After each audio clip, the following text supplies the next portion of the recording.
ठीक है, चैप्टर का नाम है रेशियो एनालिसिस। क्या काम होगा इस चैप्टर में? आप कंपनी के ऊपर एनालिसिस करोगे कि कंपनी की पोजीशन क्या है, कंपनी क्या कर रही है। ठीक है, कंपनी पास लिक्विडिटी क्या है। लिक्विडिटी का मतलब पता है क्या होता है? इनफ कैश रहता है कि नहीं अपने डेली एक्सपेंस उठाने के लिए। ऐसा तो नहीं है इनके पास कैश नहीं रहता, इनका पैसा इन्वेस्टेड रहता है। ठीक है, जैसे लिक्विड रेशियो के बारे में पढ़ोगे, सॉल्वेंसी रेशियो के बारे में पढ़ोगे। सॉल्वेंसी रेशियो क्या होगा? कंपनी अपने उधार टाइम पे चुका पाती है कि नहीं चुका पाती। ठीक, next activity ratio. Activity ratio को टर्नओवर रेशियो भी बोलते हैं। ठीक है, इसमें नापा जाता है कंपनी कितनी एक्टिविटी कर रही है। क्या एक्टिविटी होती है कंपनी में? सेल। सेल के बेसिस पे चीजों को नापा तोला जाएगा। ठीक है, बस कंपनी में एनालिसिस ही करना होता है मेन इस चैप्टर में। लास्ट है प्रॉफिटेबिलिटी। नाम समझ में आ रहा है, कंपनी की प्रॉफिटेबिलिटी कितनी है। 4 तरीके के, पहले से स्टार्ट करेंगे। Liquidity ratio formula based chapter है। लिक्विडिटी रेशियो में तुम्हारे 2 तरीके के आएंगे। हेडिंग लिक्विडिटी है, एक आ सकता है तुम्हारा करंट रेशियो, एक आ सकता है क्विक रेशियो। करंट रेशियो की पहले बात कर रहे हैं। करंट रेशियो का दूसरा नाम भी है वर्किंग कैपिटल रेशियो, याद रखना। ये कहे वो कहे बात है कि क्वेश्चन एग्जाम में वर्किंग कैपिटल करके भी आ सकता है, समझ जाना इसी की बात हो रही है। ठीक है, अच्छा करंट रेशियो है तो तुम बताओ तुम्हें क्या लग रहा है, क्या बेस्ट सूटेबल लग रहा है कि किन चीजों को इसमें लेना चाहिए। पहले तुम्हारे सामने रफ बैलेंस शीट एक बनाए। कंपनी वाली नहीं बना रहे हम, पार्टनरशिप वाली बना दे रहे हैं। आप नॉर्मली बैलेंस शीट में क्या होता है? कैपिटल होती है, नॉन करेंट लायबिलिटीज होती है, करंट लायबिलिटीज होती है, नॉन करंट एसेट्स होती हैं और करंट एसेट होती हैं। कंपनी की बैलेंस शीट में नॉर्मली ये सब चीजें होती हैं। अब बताओ करंट रेशियो में हमें क्या लेना चाहिए? करंट एसेट और करंट लायबिलिटी। कैपिटल तो लोगे नहीं, नॉन करंट लोगे नहीं, नॉन करंट एसेट भी नहीं लोगे। सीधे साफ समझ में आ रहा है। तो फॉर्मूला क्या बनेगा इसका? ऊपर रखना करंट एसेट और नीचे रखना क्या?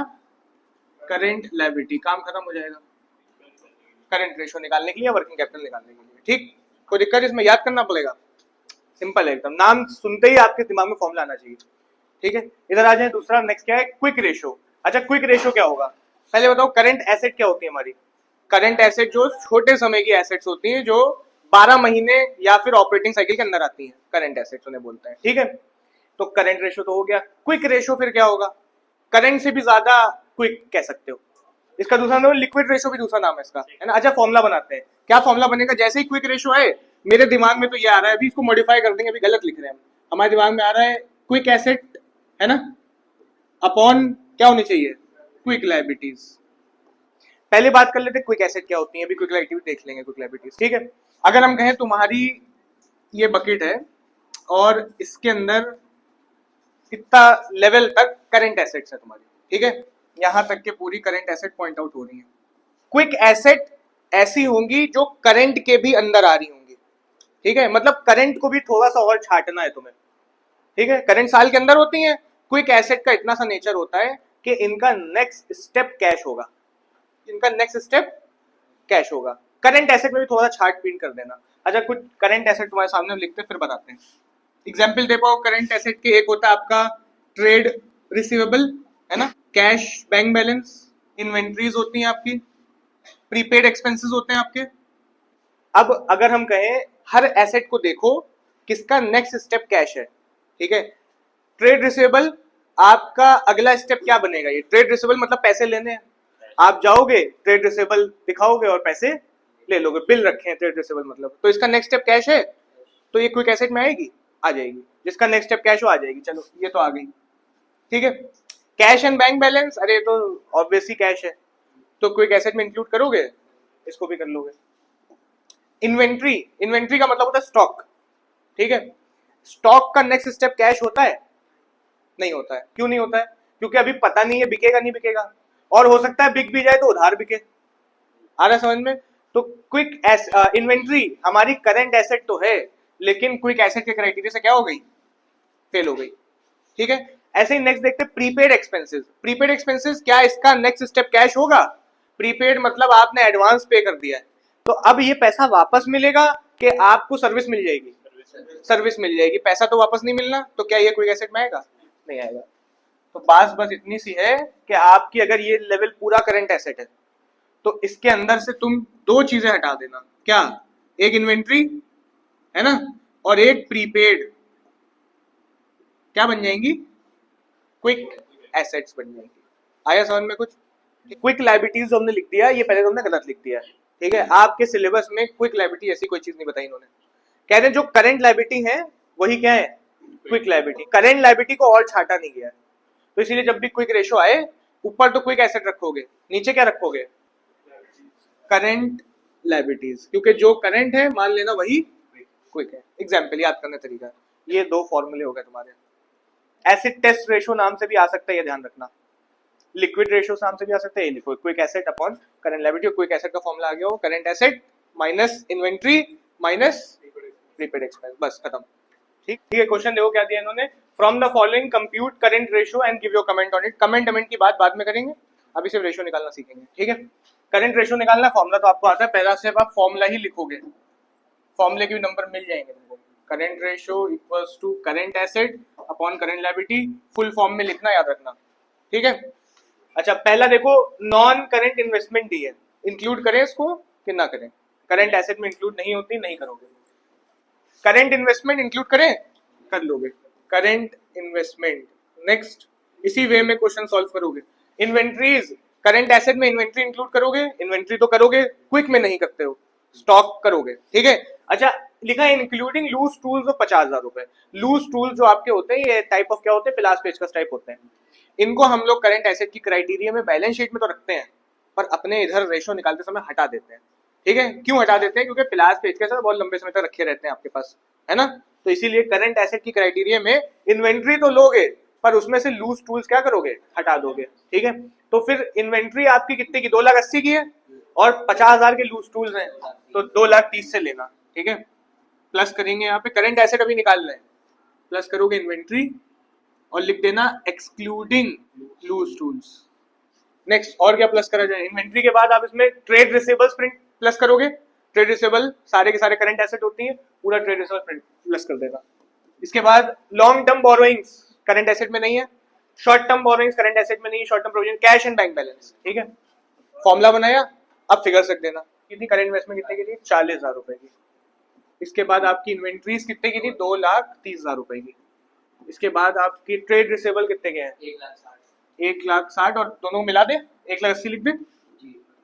इसके बाद आपका कैश एंड बैंक बैलेंस बचा खाली 30,000 रुपए, टोटल कितना आ रहा है, 4,80,000। नेक्स्ट, करंट लायबिलिटी निकालें, लायबिलिटीज क्या क्या होंगी, इसी में छाटना है आपको। नॉन करंट इन्वेस्टमेंट तो है नहीं, trade payables current liability criteria में आएगा, है ना, और लॉन्ग टर्म बोरिंग्स तो होंगी, शॉर्ट टर्म बोरिंग्स छोटे समय की borings plus short term borrowings plus short term provisions. लिखे फिगर, ट्रेड पेबल्स कितने के हैं, दोनों प्लस कर दो। क्रेडिटर बिल पेबल अलग अलग दिखा देना, कोई दिक्कत नहीं। 1,30,000 रुपए, short term borrowing 50,000,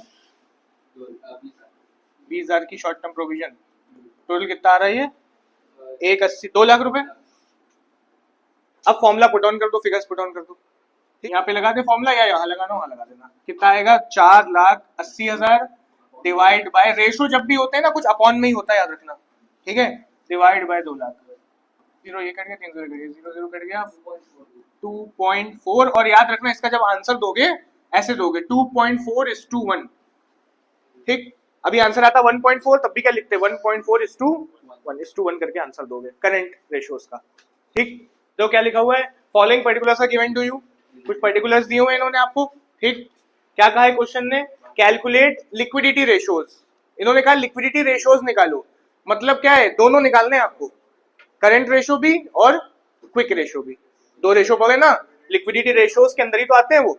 and comment upon the short term financial, comment की बात बाद में होगी, है ना, तो अभी बस आपको रेशियो लगाने हैं, दो फॉर्मूले लगाओगे, पहले पहला लगाते हैं करंट रेशियो। करंट रेशियो कहता है current asset upon current liability, बेटा फुल फॉर्म में लिख के आना, याद रखना। करंट एसेट उठा ले सारी की सारी, सबसे पहले ट्रेड इन्वेस्टमेंट करंट एसेट में आएगा। ठीक है, नेक्स्ट क्या है, मार्केटेबल सिक्योरिटीज, ये भी आएगा। मार्केटेबल सिक्योरिटीज क्या होती है, आपने कहीं पे इन्वेस्ट करके रखा है और वो मार्केटेबल है, मतलब बिक जाएंगी तुरंत। ट्रेड इन्वेस्टमेंट जो होती है आपकी लंबे समय की होती है, जब कुछ ना लिखा हो तो इन्वेस्टमेंट लंबे समय की मानी जाती है। ठीक, तो इसको करंट में लोगे, नहीं लोगे, नहीं लेना। नेक्स्ट देखो, प्रॉपर्टी प्लांट एंड इक्विपमेंट भी नहीं लोगे, इंटेंजिबल एसेट भी नहीं लोगे, ट्रेड रिसीवेबल लोगे, ट्रेड रिसीवेबल करंट में लोगे, और साथ ही साथ प्रोविजन भी जो लिखा है वो घटा देना, जैसे लिखा है trade receivable less provision, current asset में लेते समय प्रोविजन माइनस कर दिया जाएगा। कैश एंड बैंक बैलेंस तो लोगे ही लोगे, dividend payable, rent payable, trade payable, liabilities, inventories ली जाएंगी। ठीक है, और लॉन्ग टर्म बोरिंग नहीं, short term provision, prepaid expenses current में लिए जाते हैं, आपने कुछ शॉर्ट टर्म प्रीपेड कर दिया है। एक्रूड इनकम क्या होती है, पता है किसी को? एक्रूड इनकम का मतलब होता है अर्नड बट नॉट रिसीव्ड, आपने कमा लिया है पर आपको मिला नहीं है, तो आपकी करंट एसेट ही है ये, ठीक है।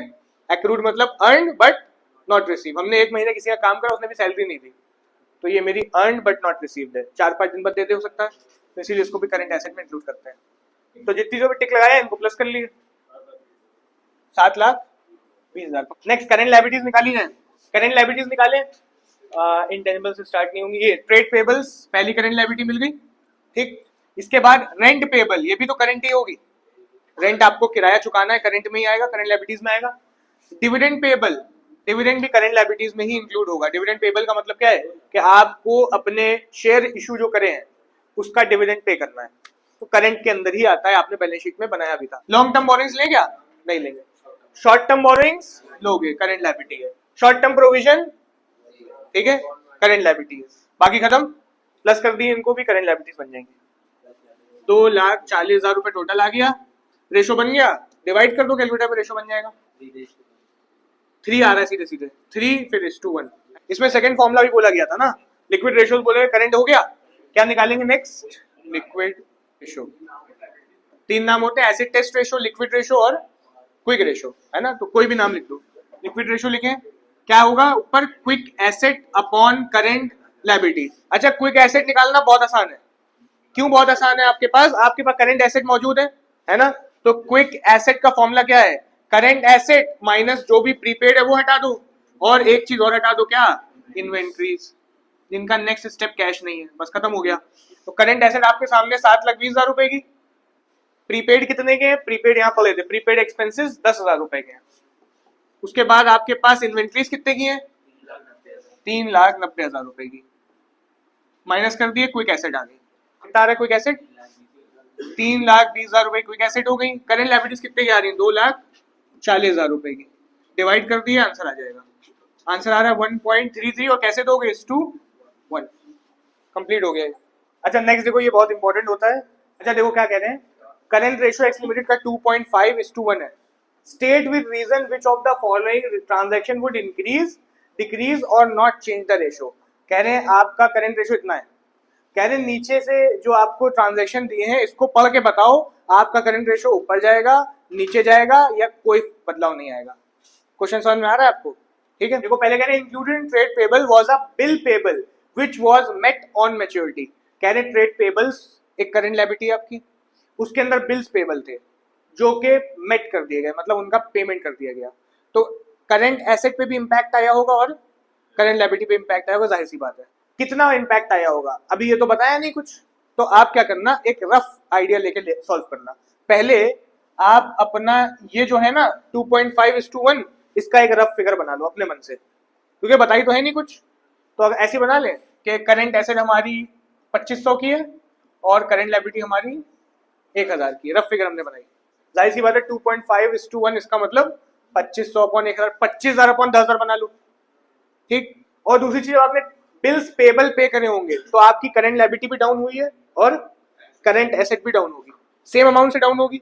तो मान लेते हैं हमने 10 रुपए करंट लायबिलिटी पे करी है और 10 रुपए मेरा कैश डाउन हो गया, 10 रुपए मेरा, ठीक, 100 कर देते तुम्हारे लिए, 100 से ये भी डाउन हो गई, 100 से ये भी डाउन हो गई। इतना समझ में आ रहा है?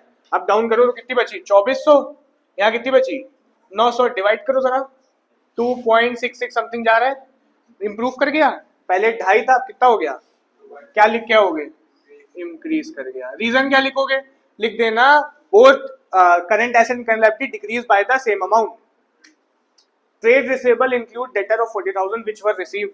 कह रहे हैं ट्रेड रिसीवेबल के अंदर डेटर है 40,000 रुपए के जो कि रिसीव हो गए। तो देखो तो हुआ क्या, आपके करंट एसेट कम हुई है ना, लेकिन कैश बढ़ गया, तो मतलब कोई इंपैक्ट ही नहीं पड़ा।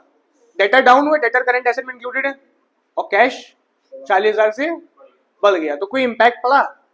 जो कम हुआ उतना ही बढ़ गया, तो लिख देना not alter, not change the ratio.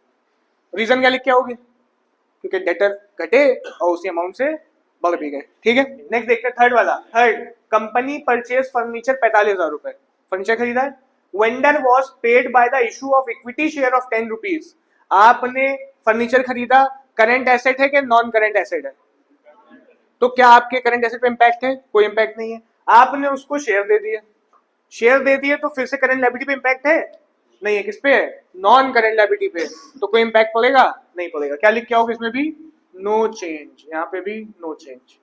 ये बहुत इंपॉर्टेंट है, ठीक है। क्या लिखा है? आई भी देखो, इंपॉर्टेंट लिखा है। Redemption of 8% debenture of 5 lakh at a premium of 5%। आप कहोगे डिबेंचर का रिडेम्पशन तो नॉन करंट होगा, पर असल में जो रिडीमेबल डिबेंचर होते हैं वो करंट लायबिलिटी का ट्रीट होते हैं, ठीक है। ये आपने रिडीम कर दिए, मतलब आपने अपनी करंट लायबिलिटी डाउन करी।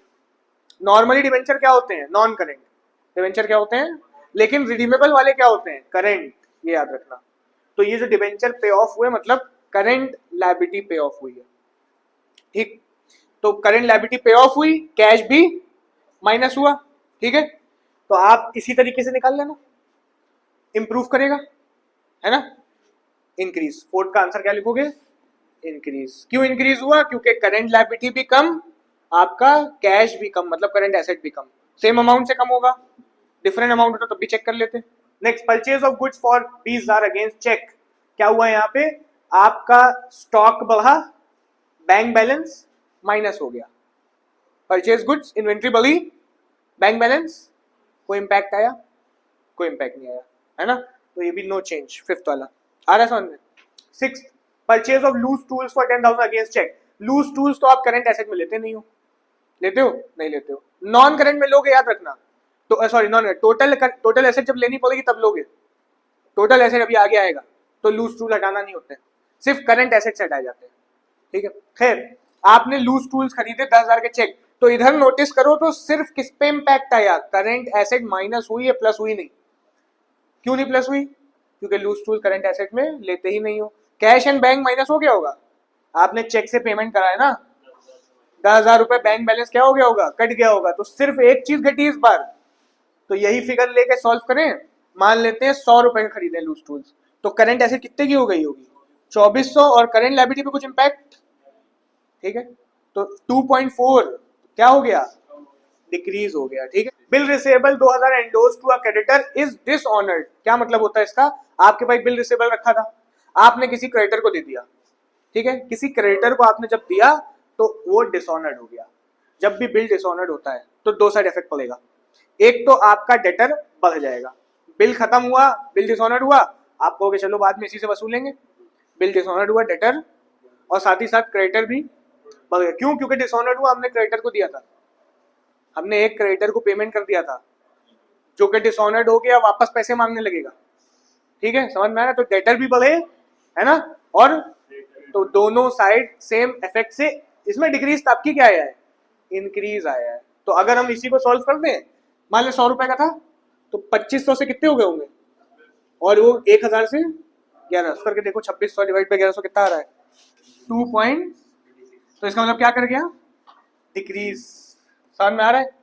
और क्या लिख के आओगे? Both increase by the same amount, current asset current liability. Last देखते हैं, 8000 cash collected from debtor of 8500 full and final settlement. Important है, आया कैश देके चला गया डेटर, लेकिन 8500 का डेटर था, 8000 देके गया, तो इसका मतलब हमारी करंट एसेट 500 से कम हो गई, और करंट एसेट कम हुई, जाहिर सी बात है रेशो क्या हो गया होगा? डिक्रीज, ठीक है। 500 से कम हुई, याद रखना। क्यों 500 से कम हुई? कैश 8000 आया, 8500 के डेटर खरीदे, 500 से नेट इफेक्ट है डिक्रीज। अच्छा, तुमने क्वेश्चन में देखा था कमेंट करने को कह रहा था कहीं पे, हमने कहा था छोड़ दो बाद में देखते हैं, है ना। तो कमेंट करने के लिए एक शॉर्ट सा इसको पढ़ लोगे, फिर कमेंट दे पाओगे, ठीक है। आइडल रेशो याद रखना, करंट रेशो का जो आइडल मतलब ठीक ठाक माना जाता है वो 2:1 माना जाता है, ठीक है। और क्विक रेशो 1:1 माना जाता है, ठीक है। तो क्या लिखा है? The current ratio shows if a firm can pay short term debts. Current asset आपके 2 गुना है, करंट लायबिलिटी 1 गुना है, तो ये दिखा रहा है आप करंट लायबिलिटी आसानी से पे कर लोगे। The ideal ratio is 2:1, meaning current asset should be double the current liability. आपकी current asset liability से double होनी चाहिए. This is because assets like stock receivable may not turn fully into cash. ये इसलिए क्योंकि जल्दी से आपकी assets कैश में नहीं बदलती हैं, 2 गुना होंगी तो आराम से आपके पास ऑप्शन रहेगा करंट लायबिलिटी पे करने का, ठीक है। खैर, this is because asset, ठीक है। A ratio below 2.1 signals low liquidity, while a much higher ratio may mean poor use of fund. बहुत ज्यादा हाई नहीं होना चाहिए, ठीक है, और डाउन तो नहीं होना चाहिए 2:1 से। 3 है, 2.4 है, 2.5 है, 3.5 है, तो स्ट्रॉन्ग माना जाएगा। ठीक, तो अगर तुम्हें किसी कंपनी पे कमेंट करना हो और तुम्हें उसका रेशो निकल के आ जाए 2.1:1, क्या बोल देना इनका करंट रेशो साउंड है, ठीक है, ठीक ठाक है, सेटिस्फैक्ट्री है। और 1:1 क्या बोलोगे, इनका करंट रेशो या लिक्विडिटी रेशो साउंड नहीं है, 2:1 आइडल होता है।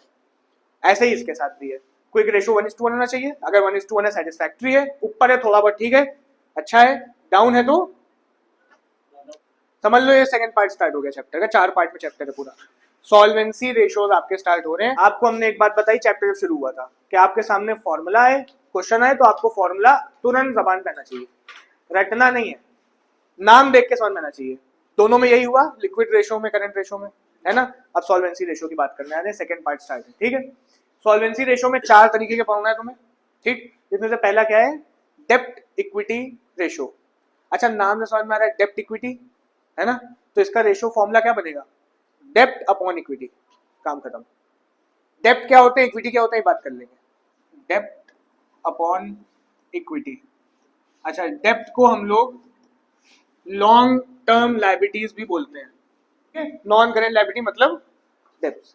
Long term borrowings, long term provision, ये 2 चीजें इसमें नॉर्मली आती हैं, लंबे समय का। डेब्ट मतलब उधार, इक्विटी नीचे लिखा है। इक्विटी क्या होती है, इक्विटी का मतलब होता है ओनर का पैसा, ठीक है। तो जितना भी शेयर होल्डर फंड होगा वो क्या कहलाएगा, इक्विटी, काम खत्म। तो यहाँ पे क्या हो सकता है, शेयर होल्डर्स फंड। नेक्स्ट देखते हैं, डेट टू टोटल एसेट। अभी डेप्ट इक्विटी था, डेप्ट अपॉन इक्विटी बन गया, तो ये क्या बनेगा, डेप्ट upon total asset. Total asset तो पता है आपको, डेप्ट अभी बता दिया। 2 चीजें आएंगी नॉर्मली, लॉन्ग टर्म बोरोइंग्स और लॉन्ग टर्म प्रोविजंस। नेक्स्ट देखो, प्रोप्राइटरी रेशो क्या होता है। प्रोप्राइटरी की मीनिंग क्या होती है, किसी को पता है, प्रोप्राइटर, ओनर, प्रोप्राइटर मतलब, तो इसका कनेक्शन किससे होगा, ओनर से होगा। ओनर के पैसे को क्या बोलते हैं हम लोग, इक्विटी। शेयर होल्डर्स फंड क्या होता है, ओनर का पैसा। तो इसका कनेक्शन पहली चीज समझ में आ गई, किससे होने वाला है, इक्विटी से, ठीक है। ऊपर जो रखोगे वो रखोगे इक्विटी, मतलब शेयर होल्डर्स फंड, ठीक है। नीचे क्या रखा जाए, प्रोप्राइटरी रेशो है, ओनर का पैसा नॉर्मली कहाँ फंसता है जाके, ओनर अपना पैसा सारा जो भी इकट्ठा करता है, कैपिटल लाता है, टोटल एसेट में धीरे धीरे लगाना शुरू करता है, ठीक है। तो इसका फॉर्मूला जो प्रोप्राइटरी रेशो है, जैसे ही नाम है समझ जाना, प्रोप्राइटर मतलब ओनर, कनेक्शन ऊपर शेयर होल्डर्स फंड से है, नीचे ये कहाँ जाएगा, टोटल एसेट में जाएगा। इस तरीके से याद कर लेना, ठीक है। इक्विटी का पता है आपको, हम लोग क्या बोलते हैं, शेयर होल्डर्स फंड। एक नाम और दिया जाता है इसको, प्रोप्राइटर्स फंड भी बोल सकते हो। शेयर होल्डर फंड कहो, प्रोप्राइटर्स फंड कहो, बात एक ही है। ये सब नाम अलग अलग इसलिए गिनाए जा रहे हैं क्योंकि आपको एग्जाम में कहीं पे भी कुछ भी पूछ सकते हो। प्रोप्राइटर्स फंड मतलब equity. Interest coverage ratio last रह गया आपका, 4 होते हैं इसके अंदर, लास्ट है, ठीक है। इंटरेस्ट कवरेज रेशो, इंटरेस्ट का मतलब क्या होता है, इंटरेस्ट मतलब ब्याज, कवरेज का मतलब क्या होता है कि आप अपना ब्याज कितना कवर कर पा रहे हो।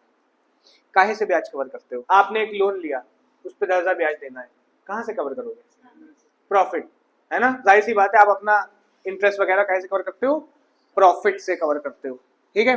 तो एक बात समझ में आई कि इसका एक कनेक्शन किससे होने वाला है, प्रॉफिट से। और कवरेज रेशो बनाना है, मतलब आपको बनाना है कि आपकी कमाई कितनी है और ब्याज कितना देना है, ठीक। इंटरेस्ट कवरेज रेशो मतलब आपकी कमाई कितनी है और ब्याज कितना देना है। हम कहें तुम्हारी 1 लाख रुपए कमाई है और 20,000 ब्याज है, तो इसका मतलब अच्छी खासी 1 लाख कमाई है और 20,000 रुपए का ब्याज है, 5 गुना कमाई ज्यादा है तुम्हारी ब्याज से, है ना।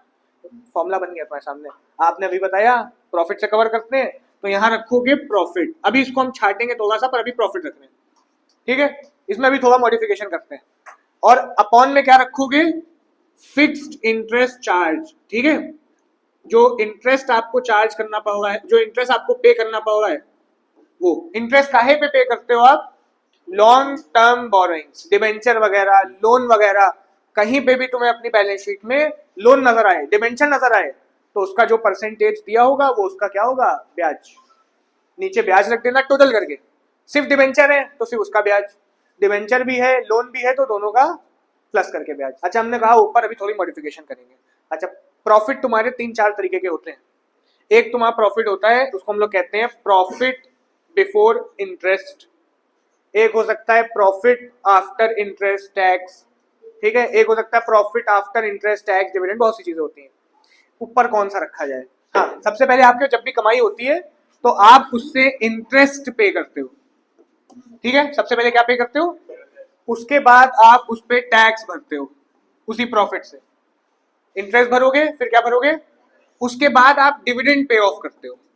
डिविडेंड मतलब इक्विटी और प्रेफरेंस वालों का, पहले प्रेफरेंस का फिर इक्विटी का, ये एक रूल होता है जनरल सा, ठीक है। आप प्रॉफिट कौन सा रखोगे? आपको इंटरेस्ट कवरेज रेशो चाहिए तो आप प्रॉफिट रखोगे जो कि इंटरेस्ट से भी क्या हो, पहले, क्योंकि आपको वो प्रॉफिट चाहिए जिससे भी ब्याज भरा जाएगा, कि भर चुके हो, जिससे भरा जाएगा। तो प्रॉफिट आपको कौन सा चाहिए होगा? प्रॉफिट बिफोर क्या आफ्टर?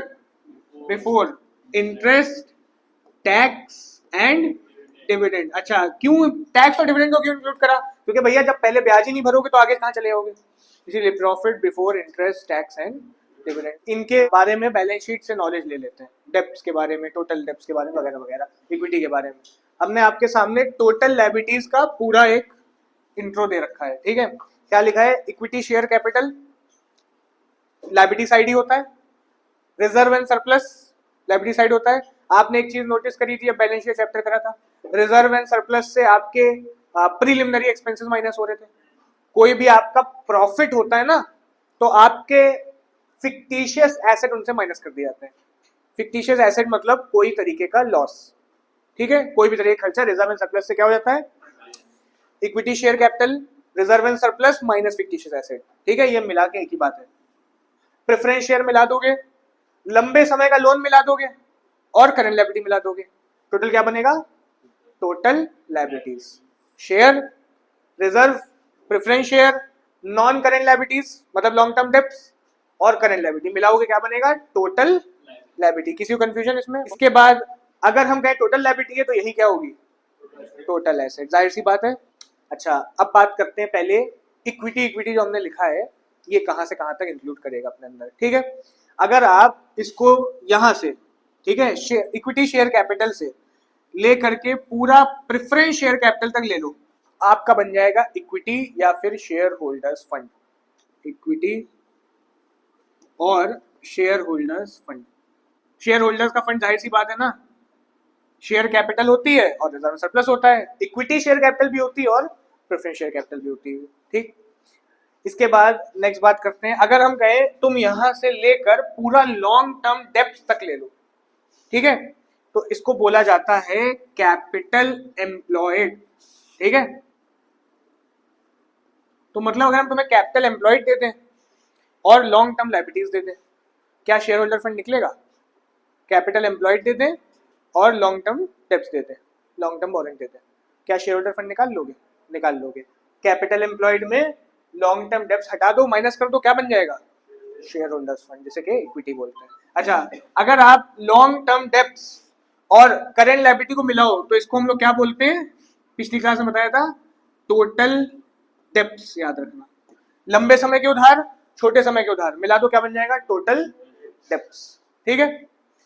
डेब्ट्स किसे बोलते हैं? जो बार बार ऊपर डेब्ट्स लिखा था हमने, डेब्ट्स सिर्फ इतने पोर्शन को बोलते हैं, ये आपके क्या है? डेब्ट्स। लंबे समय के उधार को क्या बोल देते हैं? डेब्ट्स, ठीक। तो अगर तुम्हारे सामने डेब्ट्स निकालने हैं, टोटल डेब्ट्स मौजूद है और करंट लायबिलिटी मौजूद है, टोटल डेब्ट्स मौजूद है, करंट लायबिलिटी मौजूद है, निकल आएगा total debts current liability, minus करो, क्या बनेगा? डेब्ट्स। ये जो इंफॉर्मेशन है ना, ये आगे पूरे में काम आने वाली तुम्हारे। इन्हीं फॉर्मूले को थोड़ा रिफाइन करके हमने लिखा है। टोटल एसेट निकालनी है अगर, तो इक्विटी में क्या जोड़ दो? जाहिर सी बात है, इक्विटी मतलब शेयर होल्डर फंड, और टोटल डेब्ट जोड़ोगे टोटल लायबिलिटी आ जाएंगी, टोटल लायबिलिटी आ जाएंगी, वही टोटल एसेट होगा। टोटल एसेट निकालने एक तरीका और है, कैपिटल एम्प्लॉयड में करंट लायबिलिटी जोड़ दो, है ना। कैपिटल एम्प्लॉयड क्योंकि लॉन्ग टर्म डेब्ट्स तक इंक्लूड करती है, क्या बच रहा है? करंट लायबिलिटी जोड़ दो तो क्या बन जाएगा? Total asset. इसी को घुमा फिरा के यूज करेंगे कहीं ना कहीं। इसके बाद कैपिटल एम्प्लॉयड निकालनी है कभी, तो आप इक्विटी में डेब्ट्स जोड़ दो, इक्विटी मतलब शेयर होल्डर फंड, और अगर इसमें डेब्ट्स लंबे समय के उधार जोड़ दो, क्या बन जाएगा? ये कैपिटल एम्प्लॉयड। अच्छा देखो, थोड़ी सी ये बताया इन्होंने क्या आइडियल होता है क्या नहीं आइडियल होता है, ठीक है। डेब्ट इक्विटी रेशो बोला आ रहा है 2:1 आइडियल माना जाता है, 2 गुना कर्ज 1 गुना इक्विटी। डेब्ट मतलब उधार और इक्विटी मतलब ओनर का पैसा, तो 2:1 थोड़ा सा ठीक ठाक माना जाता है, ठीक है। शोज द प्रपोर्शन ऑफ डेब्ट to equity and ideal ratio is up to 2:1। Comment करने को बोलते हैं, इसके हिसाब से बोलोगे। ज्यादा होगा तो दिक्कत की बात है, क्योंकि आपके उधार ज्यादा हो गए, ठीक है। More than this is risky for long term lenders as it means the business depend heavily on borrowed fund, क्योंकि उधार में ज्यादा हो तो, ठीक है। और अगर इससे कम है तो अच्छी बात है, ठीक। अगर 1:1 है तो 1 लाख उधार 1 लाख इक्विटी, तो वो अच्छी बात है। 2:1 तक आइडियल है, ऊपर वाला नुकसानदेह है, ठीक है। डेब्ट टू टोटल, इसका कोई डायरेक्ट उन्होंने नहीं बताया है, बट डेब्ट to total asset shows how much of assets are financed by debts, ठीक है। डेब्ट टोटल एसेट, कितनी टोटल एसेट डेब्ट से खरीदी गई है, उधार से खरीदी गई है। A low ratio means more assets are financed by equity, safer side। कम होगा अच्छी बात है। अगर डेब्ट रेशियो, डेब्ट टू टोटल एसेट कम है तो क्या है, अच्छी बात है, क्योंकि आपने एसेट्स काहे से खरीदी हैं, आपने इक्विटी से खरीदी हैं, उधार से नहीं खरीदी है। और ज्यादा होना नुकसान की बात रहती है, तो सेफर है। और higher ratio means more assets are financed by डेब्ट व्हिच इज रिस्की। नेक्स्ट आता है proprietary ratio, shows the equity का पैसा कहाँ टोटल एसेट में कितना लगा है, shows the share of equity in total assets, है ना। A high ratio is good, ये ज्यादा होना अच्छी बात है। ओनर का पैसा ज्यादातर कहाँ फंसा हुआ है, टोटल एसेट में, उधार से टोटल एसेट नहीं खरीदी गई है, ठीक है। Because it means less dependence on debts, क्योंकि आप डेब्ट्स पे कम डिपेंडेंट हो, ठीक है। A low ratio is risky for lender as it reduce their margin of safety। अगर लो है तो इसका मतलब रिस्की है, आपने ज्यादातर कहीं से लिया हुआ है, डेब्ट से आपने फाइनेंस करी total asset. Interest coverage ratio, ये तो आपकी कमाई दिखाता है कितनी है इंटरेस्ट के बदले, जितनी ज्यादा उतनी अच्छी है, 6 से 7 गुना होनी चाहिए, ठीक है।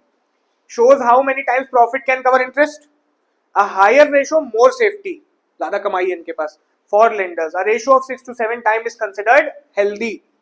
If profit equals interest it is unsafe for both lender and company. और प्रॉफिट और कहीं प्रॉफिट और वो बराबर है, 1 आ गया तो मतलब जो कमा रहे हो सब क्या जा रहा है, ब्याज में जा रहा है। क्वेश्चन देखते हैं। कैलकुलेट डेब्ट इक्विटी रेशियो, फॉर्मूला आता है आपको, डेब्ट अपॉन इक्विटी। अब तुम्हें बस क्या करना है, डेब्ट उठाने और इक्विटी उठानी, दोनों उठाने आते हैं तुम्हें। डेब्ट मतलब लंबे समय का उधार, देखो लंबे समय का उधार कहाँ है, लोन फ्रॉम बैंक, है ना, 10% डिबेंचर, ठीक। और कुछ है लंबे समय का उधार, डेब्ट मतलब लॉन्ग टर्म बोरोइंग्स, ठीक है। दोनों को प्लस करके कितना बनेगा, 8 लाख। फिगर लिख लेना, हम डायरेक्ट कर रहे हैं। अपॉन में क्या रखना है, इक्विटी, इक्विटी मतलब ओनर का पैसा, शेयर होल्डर्स फंड मतलब इक्विटी शेयर कैपिटल लोगे, है ना, प्रेफरेंस लोगे, general reserve, security premium, profit and loss balance सब लोगे, रिजर्व एंड सरप्लस भी तो लेते हो। तो इन दोनों को छोड़ दो, करंट लायबिलिटी छोड़ दो, यहां से लेकर यहां तक सब उठा लोगे, क्या आ जाएगा, शेयर होल्डर फंड, ठीक है। 6,40,000 रुपए कितना आ रहा है, 1.25, और इसको भी 1:1 करके ही जवाब दिया जाएगा। तो इनका डेब्ट टू इक्विटी सेटिस्फैक्ट्री है, सेटिस्फैक्ट्री है, 2 के भी नीचे जा रहा है इनका। तो क्वेश्चन क्या कह रहा है, कंप्यूट डेब्ट to total asset ratio from the following information, ठीक है। डेब्ट टू टोटल एसेट रेशियो निकालना है, फॉर्मूला क्या होगा, डेब्ट अपॉन टोटल एसेट। पहले फॉर्मूला लिखना, फॉर्मूला क्या लिखोगे, डेब्ट to total asset equals to डेब्ट अपॉन टोटल एसेट। अब ऊपर डेब्ट रखने, डेब्ट मतलब लंबे समय के उधार, ढूंढो इसके अंदर लंबे समय के उधार। देखो टोटल डेब्ट्स दिए हुए हैं, है ना, टोटल डेब्ट्स दिए हैं। इस अगर टोटल डेब्ट्स में से हम करंट लायबिलिटीज हटा दें, पीछे पढ़ा टोटल डेब्ट्स दोनों इंक्लूड होते हैं, तो क्या बन जाएगा ये, डेब्ट्स, ठीक है। तो करंट लायबिलिटी दी है क्या, ये देखिए, trade payables current liability, outstanding expense, bank overdraft, तीनों को मिला तो क्या बन जाएंगी, करंट लायबिलिटीज। तो टोटल डेब्ट्स में ये तीनों माइनस कर दिए जाएंगे, लिख के करना, हम लिखे बिना कर रहे हैं। 16 लाख ऊपर रखोगे, 16 लाख नीचे क्या रखना है हमें, टोटल एसेट। टोटल एसेट कैसे रखी जाए, देखो नॉन करंट एसेट दी हुई है, सॉरी करंट एसेट दी है, नॉन करंट लायबिलिटी दी है, प्रॉपर्टी प्लांट इक्विपमेंट दिया है, ये दोनों तुम्हारी नॉन करंट है और ये करंट है, दोनों को प्लस कर दो, क्या आ जाएगा, तीनों को प्लस कर दो, टोटल एसेट्स आ जाएंगी। ये नॉन करंट है, ये करंट है। एसेट साइड क्या होता है, 2 ही आइटम होते हैं, नॉन करंट एसेट और करंट एसेट, दोनों को प्लस कर दो, तीनों को। 16, 7,06,000, 25,60,000 डिवाइड कर देंगे, रेशो बन जाएगा 0.625:1। नेक्स्ट देखो, अच्छा क्वेश्चन ने इस बार काफी चीजें पूछी हुई है, डेब्ट इक्विटी रेशियो भी पूछा है, डेब्ट टू टोटल एसेट भी पूछा है, प्रोप्राइटरी रेशियो भी पूछा है, ठीक है। पहले कौन सा लगाएंगे, डेप्ट इक्विटी रेशियो। क्या कहता है डेप्ट इक्विटी रेशियो, डेप्ट अपॉन इक्विटी। डेप्ट निकालो, लंबे समय के उधार कहाँ है, देखो एक डिबेंचर दिया हुआ है ना, और कुछ दिया है, बस यही है डिबेंचर और कुछ नहीं, ठीक है। तो यही उठा लिया जाएगा, कितना, 3 लाख रुपए का डेप्ट मिल गए। इसके बाद नीचे क्या रखना है, शेयर होल्डर्स फंड मतलब इक्विटी। शेयर होल्डर फंड में क्या क्या आता है, इक्विटी शेयर कैपिटल आती है, प्रेफरेंस आता है, जनरल रिजर्व आता है, प्रॉफिट एंड लॉस बैलेंस आता है। यहाँ से यहाँ तक पूरा प्लस कर दिया जाएगा। 3 लाख, 4 लाख, 4 3 7 लाख रुपए इक्विटी आएगी 7 लाख की, डिवाइड कर दी 0.43:1 राउंड ऑफ कर दिया जाएगा, ठीक है। अच्छा नेक्स्ट क्या कहना था इन्होंने, डेप्ट टू टोटल एसेट निकालना है। तो आप ऊपर इस बार क्या रखोगे, डेप्ट अपॉन टोटल एसेट रखनी है, डेप्ट ऊपर से उठा ले जाएंगे। डेप्ट ऊपर 3 लाख थे तो यहाँ भी कितने होंगे, 3 लाख। टोटल एसेट चाहिए, टोटल एसेट कैसे निकाली जाए, देखो वही करना है, सबको प्लस कर दो। यहां से यहां तक शेयर होल्डर्स फंड है, ये लंबे समय का उधार है, ये करंट लायबिलिटीज है ना, प्लस कर दो, क्या बन जाएगा, टोटल एसेट। सबको प्लस कर दो ऊपर से नीचे तक। यहां से यहां तक आपका इक्विटी या फिर शेयर होल्डर फंड है, और ये आपकी नॉन करंट लायबिलिटी हो जाएगी, और ये आपकी करंट लायबिलिटी, और इनको टोटल करने पे क्या जाता है, टोटल एसेट है, टोटल लायबिलिटी आ जाती है 12 लाख 0.25:1। नेक्स्ट देखो एक और पूछा गया है, प्रोप्राइटरी रेशियो। प्रोप्राइटरी रेशियो का फॉर्मूला क्या होता है, प्रोप्राइटरी रेशियो मतलब ओनर का पैसा, है ना। ओनर का पैसा क्या होता है, इक्विटी या फिर share holders fund. Equity upon, और ये पैसा कहाँ ब्लॉक होता है जाके, टोटल एसेट्स में। तो प्रोप्राइटरी रेशियो ये होता है। इक्विटी आपको अभी निकाली थी हम लोग ने, इक्विटी कितनी है, देखिए 7 लाख रुपए इक्विटी है, पिछले निकाली थी फॉर्मूले में। 7 लाख इक्विटी रख देंगे नीचे, अच्छा ऊपर रखनी है। टोटल एसेट भी निकाली थी अभी, हाँ देखिए टोटल एसेट भी निकाली थी, कितनी थी, 12 लाख, डिवाइड कर दिया जाएगा 0.5:1। नेक्स्ट देखो ये बहुत इंपॉर्टेंट होता है, समझ लेना थोड़ा, इंटरेस्ट कवरेज रेशियो। इसका आंसर टाइम्स में दिया जाता है, 1:1 या परसेंटेज में नहीं, टाइम्स में दोगे। इंटरेस्ट कवरेज रेशियो क्या कह रहा है, from the following detail obtain from the financial statement of KX limited for the end 31 March 2017 calculate interest coverage ratio. क्या फॉर्मूला होता है इंटरेस्ट कवरेज रेशियो का, profit before interest tax and dividend, है ना, ठीक है। आपने क्या कमाया इंटरेस्ट देने से पहले, और इंटरेस्ट कवरेज काहे से होती है, प्रॉफिट से होती है। नीचे फिर क्या रखोगे, इंटरेस्ट, ठीक है। फिक्स्ड इंटरेस्ट जो देना पड़ेगा वो नीचे रख दोगे, फिक्स्ड इंटरेस्ट चार्ज। सबसे पहले प्रॉफिट में से क्या पे होता है, इंटरेस्ट, याद रखना। फिर पे होता है टैक्स, फिर पे होता है डिविडेंड। डिविडेंड मतलब शेयर का पैसा, ठीक है, शेयर पे जो प्रॉफिट देते हैं। Other from the net profit after tax दिया हुआ है, ठीक है। नेट प्रॉफिट आफ्टर टैक्स का मतलब क्या है कि इन्होंने इसमें से इंटरेस्ट भी पे कर दिया है और टैक्स भी पे। पहला नंबर तो इंटरेस्ट का होता है, दूसरा नंबर टैक्स का होता है। तो इसका मतलब टैक्स पे हो गया तो क्या पे हो गया होगा, ऑलरेडी इंटरेस्ट भी पे हो गया होगा। तो ये प्रॉफिट आफ्टर टैक्स मतलब प्रॉफिट आफ्टर इंटरेस्ट टैक्स कितना दिया हुआ है, 6 लाख रुपए। उसके बाद इन्होंने क्या दिया है, 40 लाख के 12% डिबेंचर है आपके पास, 40 लाख रुपए के डिबेंचर हैं, ठीक है, 12% वाले। तो इसका मतलब क्या है, इसका 40 लाख का 12% ब्याज होगा, और क्या, इंटरेस्ट मिल गया नीचे वाला। लंबे समय के उधार पे ब्याज दिया जाता है, 40 लाख के डिबेंचर है, 12% ब्याज रेट है, तो 40 लाख का 12% निकाल दोगे, क्या आ जाएगा, इंटरेस्ट, ठीक है। खैर कितना इंटरेस्ट आया आपका, 4,80,000 इंटरेस्ट आ गया, एक चीज तो मिल गई। अच्छा टैक्स रेट देखो इन्होंने बताया, टैक्स रेट बोला इन्होंने 40%। जो बातें दी हैं हमने लिखी है खाली, स्टेट से significant also well the current, ठीक है। पहले इतना सॉल्व करते हैं यहाँ तक के, हमें अब नीचे की चीज तो मिल गई है, बस ये चाहिए प्रॉफिट बिफोर इंटरेस्ट, ठीक। कैसे निकाला जाए, अभी हमने आपको ऑर्डर बताया कि आपके पास प्रॉफिट आता है, आप इसमें से पहले क्या भरते हो, इंटरेस्ट, फिर क्या भरते हो, टैक्स, उसके बाद डिविडेंड भरते हो। पर इन्होंने डिविडेंड भरने की बात नहीं करी है, ना डिविडेंड का कुछ दिया हुआ है, तो हम मान लेते हैं डिविडेंड का काम नहीं हुआ है, क्योंकि दिया ही नहीं हुआ है। अब बताओ अगर तुम्हें वापस प्रॉफिट पे जाना है तो पहले इंटरेस्ट का ट्रीटमेंट करोगे या टैक्स का करोगे, टैक्स का, याद रखना। वापस जाना है यहाँ पे हो, इस पोजीशन पे हो, तो उल्टा ट्रीटमेंट चालू होगा। तो वापस टैक्स माइनस करें ऐड बैक करें, ऐड बैक करोगे। लेकिन एक बात और ध्यान रखना, कितना टैक्स बोला इन्होंने, 40%। आप यहां वाली फिगर पे हो, यहां वाली कितनी है, 6 लाख। जो टैक्स 40% होगा वो इसका 40% होगा कि यहां वाली फिगर का 40% होगा, ऊपर वाली फिगर का 40% होगा। कुछ समझ में आ रहा है? तो क्या इसमें डायरेक्ट 40% ऐड कर सकते हो? नहीं कर सकते। क्यों नहीं कर सकते? क्योंकि है ही नहीं इसका। अब बताओ कैसे निकाला जाए। प्रॉफिट था आपके पास, कुछ रहा होगा, उसमें से आपने ब्याज पे करा, फिर उसमें से आपने 40% टैक्स पे करा, तो अब यहां आ गए। ठीक है, ये आ गया आपका profit after interest and tax. ठीक, अब आपको यहां से रिवर्सल जाना है यहां, क्योंकि हमें चाहिए होता है profit before interest and tax. हमें यहां आना है। आप इस पोजीशन पे हो, ये 6,40,000 टैक्स भरने के बाद आया है। अगर आपको कभी यहां से ऊपर वाली फिगर पे जाना हो और रेट इसका हो, ठीक है, तो आप एक छोटी सी ट्रिक लगाते हो। अब ये बताओ 6 लाख है, आंसर ऊपर जाके बड़ा आएगा कि छोटा आएगा? 6 लाख से छोटा आएगा, बड़ा आएगा। जाहिर सी बात है, आपने टैक्स माइनस करा तभी यहाँ पे पहुंचे हो ना, तो आंसर क्या आने वाला है?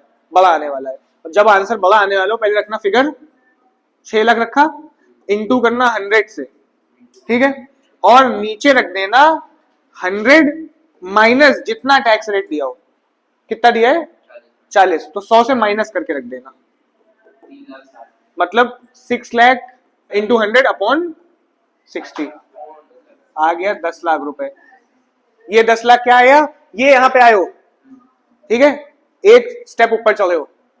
फिर से बताएं एक बार, आपको क्या करना है? अगर ये फिगर पता है लेकिन टैक्स ऊपर वाली फिगर का है, तो आपको पहले ये सोचना है आंसर बड़ा आने वाला है छोटा।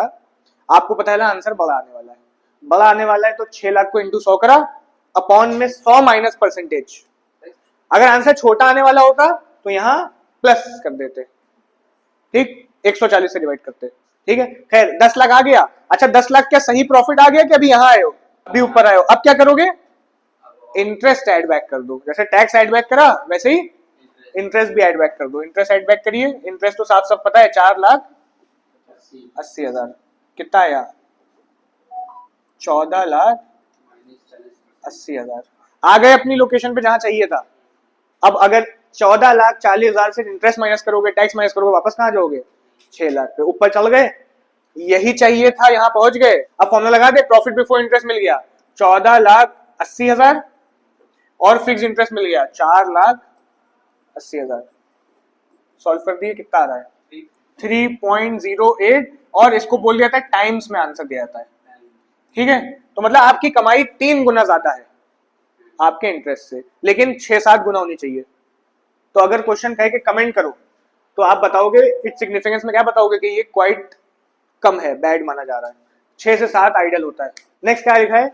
Will the interest coverage ratio if during the year 2017 से 18 company decide to redeem debenture of 5 lakh. यानी कंपनी ने सोचा 5 लाख के डिबेंचर रिडीम कर दे, मतलब वापस कर दे, ठीक है, and expect to maintain the same rate of profit. कह रहे प्रॉफिट उतना ही कमाएंगे।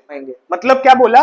ऊपर एकदम सेम रहेगा और नीचे की चीज क्या हो जाएगी? कम। जाहिर सी बात है, डिबेंचर रिडीम कर दोगे, इंटरेस्ट भी क्या हो जाएगा? कम हो जाएगा। तो will the interest coverage ratio change?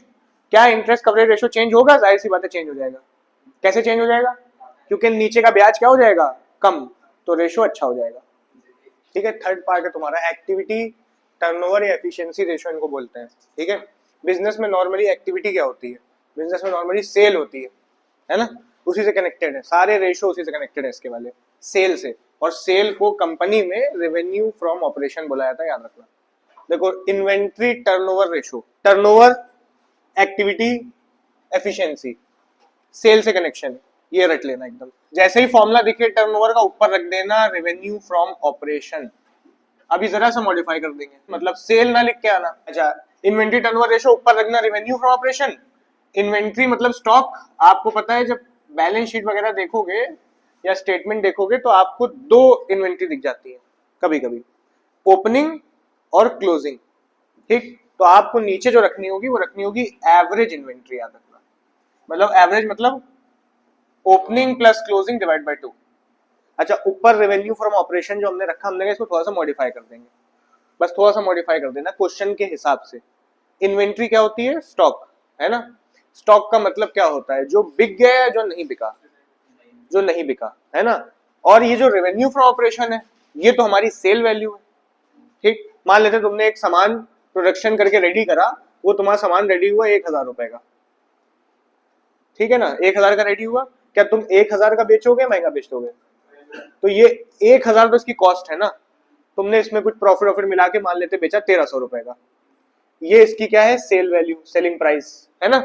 तो इन्वेंट्री अभी आपने खुद बताया कि वो पैसा होता है, वो गुड्स की वैल्यू होती है जो अभी नहीं बिकी, ठीक। तो इसीलिए इसको थोड़ा सा मॉडिफाई कर लेना, इसको रेवेन्यू फ्रॉम ऑपरेशन ना लिख के cost of revenue from operation लिख देना, मतलब सेल प्राइस नहीं, कॉस्ट प्राइस, कॉस्ट वैल्यू, मतलब उसमें प्रॉफिट नहीं ऐड रखेंगे बस हम। तो इसको थोड़ा सा मॉडिफाई कर लेना, जब भी इन्वेंट्री टर्नओवर रेशियो आएगा लिखोगे cost of revenue from operation upon average inventory. अच्छा, cost of revenue from operation कैसे निकलेगा? एवरेज इन्वेंट्री बहुत आराम से निकलेगा। एवरेज इन्वेंट्री कैसे निकलेगा? जैसे ही एवरेज इन्वेंट्री दिखे, ओपनिंग स्टॉक रखना, ओपनिंग इन्वेंट्री मतलब प्लस क्लोजिंग इन्वेंट्री रखना, डिवाइड बाय 2 कर देना, काम खत्म हो जाएगा। नीचे वाली चीज कोई बड़ी चीज नहीं। ऊपर cost of revenue for operation ही निकालना आपको दिक्कत दे सकता है, वो भी कभी कभी। एक तरीका बहुत आसान है, अगर हम कहें अभी तुम यहां देखो सेलिंग प्राइस है, अगर इस सेलिंग प्राइस से प्रॉफिट हटा दो क्या आ जाएगा? कॉस्ट। 1300 है, 300 प्रॉफिट है ना, 1300 में 300 हटा दो क्या आ जाएगी? कॉस्ट। तो एक तो फॉर्मूला बहुत आसान है, क्या होता है, आप रखना रेवेन्यू फ्रॉम ऑपरेशन माइनस कर देना क्या? ग्रॉस प्रॉफिट, ठीक है। रेवेन्यू फ्रॉम ऑपरेशन मतलब सेल, माइनस कर दोगे ग्रॉस प्रॉफिट, आ जाएगा, बहुत आराम से आ जाएगा। एक फॉर्मूला और हो सकता है, वो भी आसान है, आप रखोगे रेवेन्यू फ्रॉम ऑपरेशन और ग्रॉस प्रॉफिट नहीं हुआ, मान लो तुम लॉस में गए हो, ठीक है। तो अगर लॉस में गए हो ना, तो आपको माइनस नहीं करना है, क्या कर देना है, ग्रॉस लॉस प्लस हो जाएगा। तो हम लॉस में गए हो मतलब तुमने कॉस्ट 1000 है, बेच 800 का दिया, 1000 की चीज 800 में बेच दी, तो 200 का लॉस है, कॉस्ट बनाने के लिए लॉस को प्लस कर दिया जाएगा। अब और फॉर्मूले पे आते हैं। आप जब अपना बिजनेस स्टार्ट करते हो, मान लेते हैं नया फ्रेश साल स्टार्ट हुआ, हमें कॉस्ट ही निकालनी है, थर्ड फॉर्मूला जनरेट कर रहे हैं, आप सबसे पहले क्या यूज करोगे अपने बिजनेस में? जो पुराना स्टॉक बच के आया है वो, ये साल नया साल स्टार्ट हुआ है, पिछले साल का जो स्टॉक बचा है वो सबसे पहले बिजनेस में यूटिलाइज होगा, मतलब आप ओपनिंग स्टॉक सबसे पहले इस्तेमाल करना शुरू करोगे, ठीक। फिर क्या ओपनिंग सिर्फ पुराने स्टॉक से पूरा साल बीत जाएगा या और खरीदना पड़ेगा? जाहिर सी बात है आपको और खरीदना पड़ेगा। तो आप इसमें नेक्स्ट परचेजेस ऐड करोगे, जो भी आपने सामान खरीदा इस साल बिजनेस करने के लिए, ठीक है। उसके बाद परचेजेस के साथ साथ जब आप कुछ परचेज करते हो, रॉ मटेरियल फॉर्म में होता है, उसको फिनिश गुड्स बनाने में कुछ खर्चे लगते हैं, है ना, उनको बोलते हैं हम लोग डायरेक्ट एक्सपेंसेस, है ना। आपने स्टॉक उठाया पुराना, नया रॉ मटेरियल खरीदा, प्लस इसके अंदर कुछ डायरेक्ट एक्सपेंसेस लगाए, जब ये दोनों मिलाओगे तो सामान और रेडी हो गया, ठीक। डायरेक्ट एक्सपेंस लगा दिया आपने। अच्छा, डायरेक्ट एक्सपेंस लगाने के बाद आपके पास कुछ सामान वापस हो गया, परचेज आपने करा था पर आपने मान लेते को रिटर्न कर दिया, जैसे सामान रॉ मटेरियल खरीदा था वापसी भी कर देते हैं कभी कभी, है ना। तो अगर कोई परचेज रिटर्न वगैरह दिख जाए तो माइनस कर देना, यहीं पे माइनस होता है, हमने डायरेक्ट एक्सपेंस लिख दिए, कोई दिक्कत नहीं, फॉर्मूला बन रहा है बस, परचेज रिटर्न अगर नजर आ जाए तो माइनस कर दिया जाएंगे। यहां से लेकर यहां तक जब तुम काम करोगे तो तुम्हारा पास आ जाएगा कितना सामान तुमने एक साल में बनाया, ठीक है। स्टॉक इस्तेमाल करा, नया माल खरीदा, एक्सपेंसेस लगाए, जो वापस था वो माइनस कर दिया, ये पूरे साल का सामान जो बना वो है, ठीक। अच्छा, हमें क्या चाहिए? Cost of revenue from operation, हमें वो माल चाहिए जो हमने बेच दिया हो, ठीक है, जो माल बेच दिया उसकी कॉस्ट चाहिए। यहां से यहां तक अगर लोगे तो ये तो बना है, हो सकता है ना बिकाओ, ठीक है, इसको कहेंगे हम कॉस्ट ऑफ प्रोडक्शन। जरूरी है कि ये जो बनाया सब बिक जाए? जरूरी तो नहीं है, हो सकता है इसमें से बच जाए, तो जो बचेगा वो अगर हटा दो तो ये बन जाएगा cost of revenue for operation.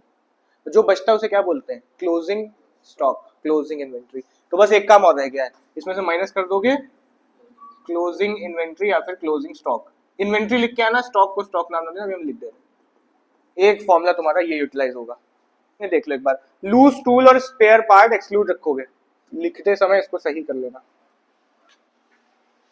Next formula देखिए, क्या नाम है इसका? Trade receivable turnover ratio. Turnover है, समझ जाना, सेल से ही कनेक्शन आपको करना है ना। तो ऊपर क्या रखोगे? रेवेन्यू फ्रॉम ऑपरेशन, मॉडिफाई करते चलेंगे। नीचे क्या रखोगे? ट्रेड रिसीवेबल क्या होते हैं हमारे, जिनसे हमें पैसे लेने हैं। ट्रेड रिसीवेबल में दो चीजें आती हैं, बिल रिसीवेबल और डेटर। कभी क्वेश्चन में तुम्हें नजर आ जाएंगे opening trade receivable, closing trade receivable. तो जैसे पीछे एवरेज इन्वेंट्री रख दिया था, वैसे ही यहाँ पे भी क्या रखोगे, एवरेज ट्रेड रिसीवेबल। क्या मॉडिफाई करेंगे, जैसे पीछे मॉडिफाई करा तो यहाँ भी मॉडिफाई कर लेंगे। ट्रेड रिसीवेबल क्या होते हैं, वो माल जो हमने उधार बेचा और उनसे पैसे लेने, है ना, जो आपने उधार बेचा उनसे पैसे लेने, तभी ट्रेड रिसीवेबल बने। उधार ना बेचा होता तो कैश आ गया होता, ट्रेड रिसीवेबल बनते नहीं बनते। तो क्या मॉडिफाई करा जाए, ये सेल जो है ना, इस सेल को कैश सेल भी हो सकती है इसके अंदर और क्रेडिट भी हो सकती है, लेकिन जब ट्रेड रिसीवेबल टर्नओवर रेशो बनाना तो अपने ट्रेड रिसीवेबल के हिसाब से इसको मॉडिफाई करना, इसको कर देना क्रेडिट रेवेन्यू फ्रॉम ऑपरेशन। क्यों क्रेडिट कर दिया, क्योंकि ट्रेड रिसीवेबल क्रेडिट से ही बनते हैं, खत्म हो गया बस फॉर्मूला। एवरेज ट्रेड रिसीवेबल का फॉर्मूला क्या होगा, देखो अगर क्वेश्चन तुम्हें दिखा रहा है ओपनिंग डेटर, है ना, और दिखा रहा है क्लोजिंग डेटर, तो दोनों को प्लस करोगे, डिवाइड बाय 2 कर दोगे, काम खत्म हो जाएगा। ठीक, ओपनिंग बिल दिखा रहा है, क्लोजिंग बिल दिखा रहा है, बिल रिसीवेबल, प्लस करोगे, डिवाइड बाय 2 कर दोगे। क्वेश्चन चारों दिखा रहा है, opening debtor, closing debtor, opening bill receivable, closing bill receivable, 4 दिखा रहा है, क्या करोगे, चारों को प्लस करना, लेकिन डिवाइड बाय 2 ही करोगे। हाँ, एवरेज ट्रेड रिसीवेबल है opening debtor plus closing debtor plus opening bill receivable plus closing bill receivable, ठीक है, डिवाइड बाय 2 ही करना, 4 मत कर देना। सोचो तुम ओपनिंग डेटर और ओपनिंग बिल रिसीवेबल को मिला दो, एक फिगर हो गई। क्लोजिंग डेटर और क्लोजिंग बिल रिसीवेबल को मिला दो, क्या हो गई, एक फिगर हो गई। नेक्स्ट आते हैं, याद रखना provision for doubtful debts deduct नहीं किया जाएगा। नेक्स्ट आते हैं ट्रेड पेबल टर्नओवर रेशियो। फिर से टर्नओवर दिखा, ऊपर आपको पता है हमें क्या रखना है, रेवेन्यू फ्रॉम ऑपरेशन ही रखना है। अभी के लिए रख रहे हैं, लेकिन काफी मॉडिफाई हो जाएगा ये। टर्नओवर दिखा हमने रख देते हैं, याद करने तरीका है, लेकिन काफी मॉडिफाई होगा इस बार ये। क्यों मॉडिफाई अभी देखते हैं। इसके बाद नीचे क्या रखना है, average trade payables. Trade payables क्या होते हैं, जिनको आपको पैसे चुकाने हैं, बिल पेबल आते हैं इसके अंदर और क्रेडिटर्स वगैरह आते हैं, ठीक है। अच्छा, एवरेज ट्रेड पेबल्स तो निकाल लोगे, जैसे एवरेज वो निकलना है वैसे निकलना है, पेबल क्रेडिटर बिल पेबल, ठीक है। ऊपर क्या रखे, ऊपर क्या हमने सही कनेक्शन बिठाया है, ऊपर एकदम गलत बिठा दिया है। क्यों गलत बिठा दिया है, ट्रेड पेबल्स क्या होते हैं, जो हमने माल उधार खरीद लिया, बेचा नहीं, बेचे से तो कोई कनेक्शन ही नहीं इसका, जो हमने उधार खरीदा वो ट्रेड पेबल्स में आते हैं। तो क्या रखना चाहिए ऊपर, क्या सेल रखना सही है ऊपर, सेल रखना भी सही नहीं ऊपर। उधार परचेज, उधार खरीदा, क्या रख दोगे, क्रेडिट परचेजेस, ठीक है, सिंपल, खत्म हो जाएगा। नेट क्रेडिट मतलब उधार माल खरीदा, वो क्रेडिट परचेज हुई, नेट भूल जाओ। नेट बनाने के लिए जो वापस करा उसको माइनस कर दो, नेट क्रेडिट परचेज बन जाएगी, ठीक है। नेक्स्ट आते हैं working capital turnover ratio. Working capital फिर से टर्नओवर दिखा हमने, ऊपर रेवेन्यू फ्रॉम ऑपरेशन डाला, और इस बार मॉडिफाई भी नहीं करना, बस यही रहेगा। नीचे क्या रखी जाएगी, वर्किंग कैपिटल टर्नओवर रेशियो है, ऊपर सेल ही रखना है, कुछ नहीं बदलना है इसमें, ना मॉडिफाई ना कुछ, नीचे वर्किंग कैपिटल रख देना, ठीक है। वर्किंग कैपिटल कैसे निकलती है, current asset minus current liability. एक फॉर्मूला और यूज होगा आगे क्वेश्चन में, नॉर्मली एक वर्किंग कैपिटल का फॉर्मूला आपने सीख ही लिया था पहले, current asset minus current liability. एक फॉर्मूला और यूज होगा, आप रखोगे क्या, आप रखोगे कैपिटल एम्प्लॉयड, और इसके अंदर से अगर तुम नॉन करेंट एसेट्स घटा दोगे तब भी आ जाएगी आपके पास क्या, वर्किंग कैपिटल, ठीक है। Capital employed minus non current assets, ये भी यूज होगा आगे। देखो क्या लिखा, from the following information related to company calculate inventory turnover ratio निकालना है आपको। इन्वेंटरी एट द बिगनिंग दी है, इन्वेंटरी एट द एंड दी है। नेट परचेजेस दिया हुआ है, नेट परचेजेस का मतलब होता है इसमें से रिटर्न माइनस हो रखा है, बहुत इंपॉर्टेंट कीवर्ड है, याद रखना, ठीक है। नेट का मतलब इसमें से रिटर्न माइनस है। वेजेस दिया है, सैलरी दी है, देखो सैलरी कोई यूज की होगी नहीं क्योंकि इनडायरेक्ट एक्सपेंस है, सैलरी इनडायरेक्ट एक्सपेंस होती है, वेजेस डायरेक्ट होती है। रेवेन्यू फॉर ऑपरेशन सेल दिया हुआ है, कैरेज आउटवर्ड भी कोई यूज का नहीं है, क्यों, क्या होता है ये, इनडायरेक्ट, इसका कोई काम नहीं होता हमारे लिए भी। कैरेज इनवर्ड डायरेक्ट होता है। रिटर्न आउटवर्ड नहीं है, रिटर्न आउटवर्ड मतलब क्या होता है, जो रिटर्न होके बाहर जाए, मतलब परचेज रिटर्न, ठीक है। अच्छा, ये परचेज रिटर्न उन दिए, आपको तो नेट परचेज दिए हुए थे, ऑलरेडी माइनस है इसके अंदर से, तो इसको भी इग्नोर करना है, कंफ्यूजिंग पॉइंट है, ठीक। इन्वेंटरी टर्नओवर का फॉर्मूला लगाएं, अभी समझ में आ जाए क्या बोला हमने।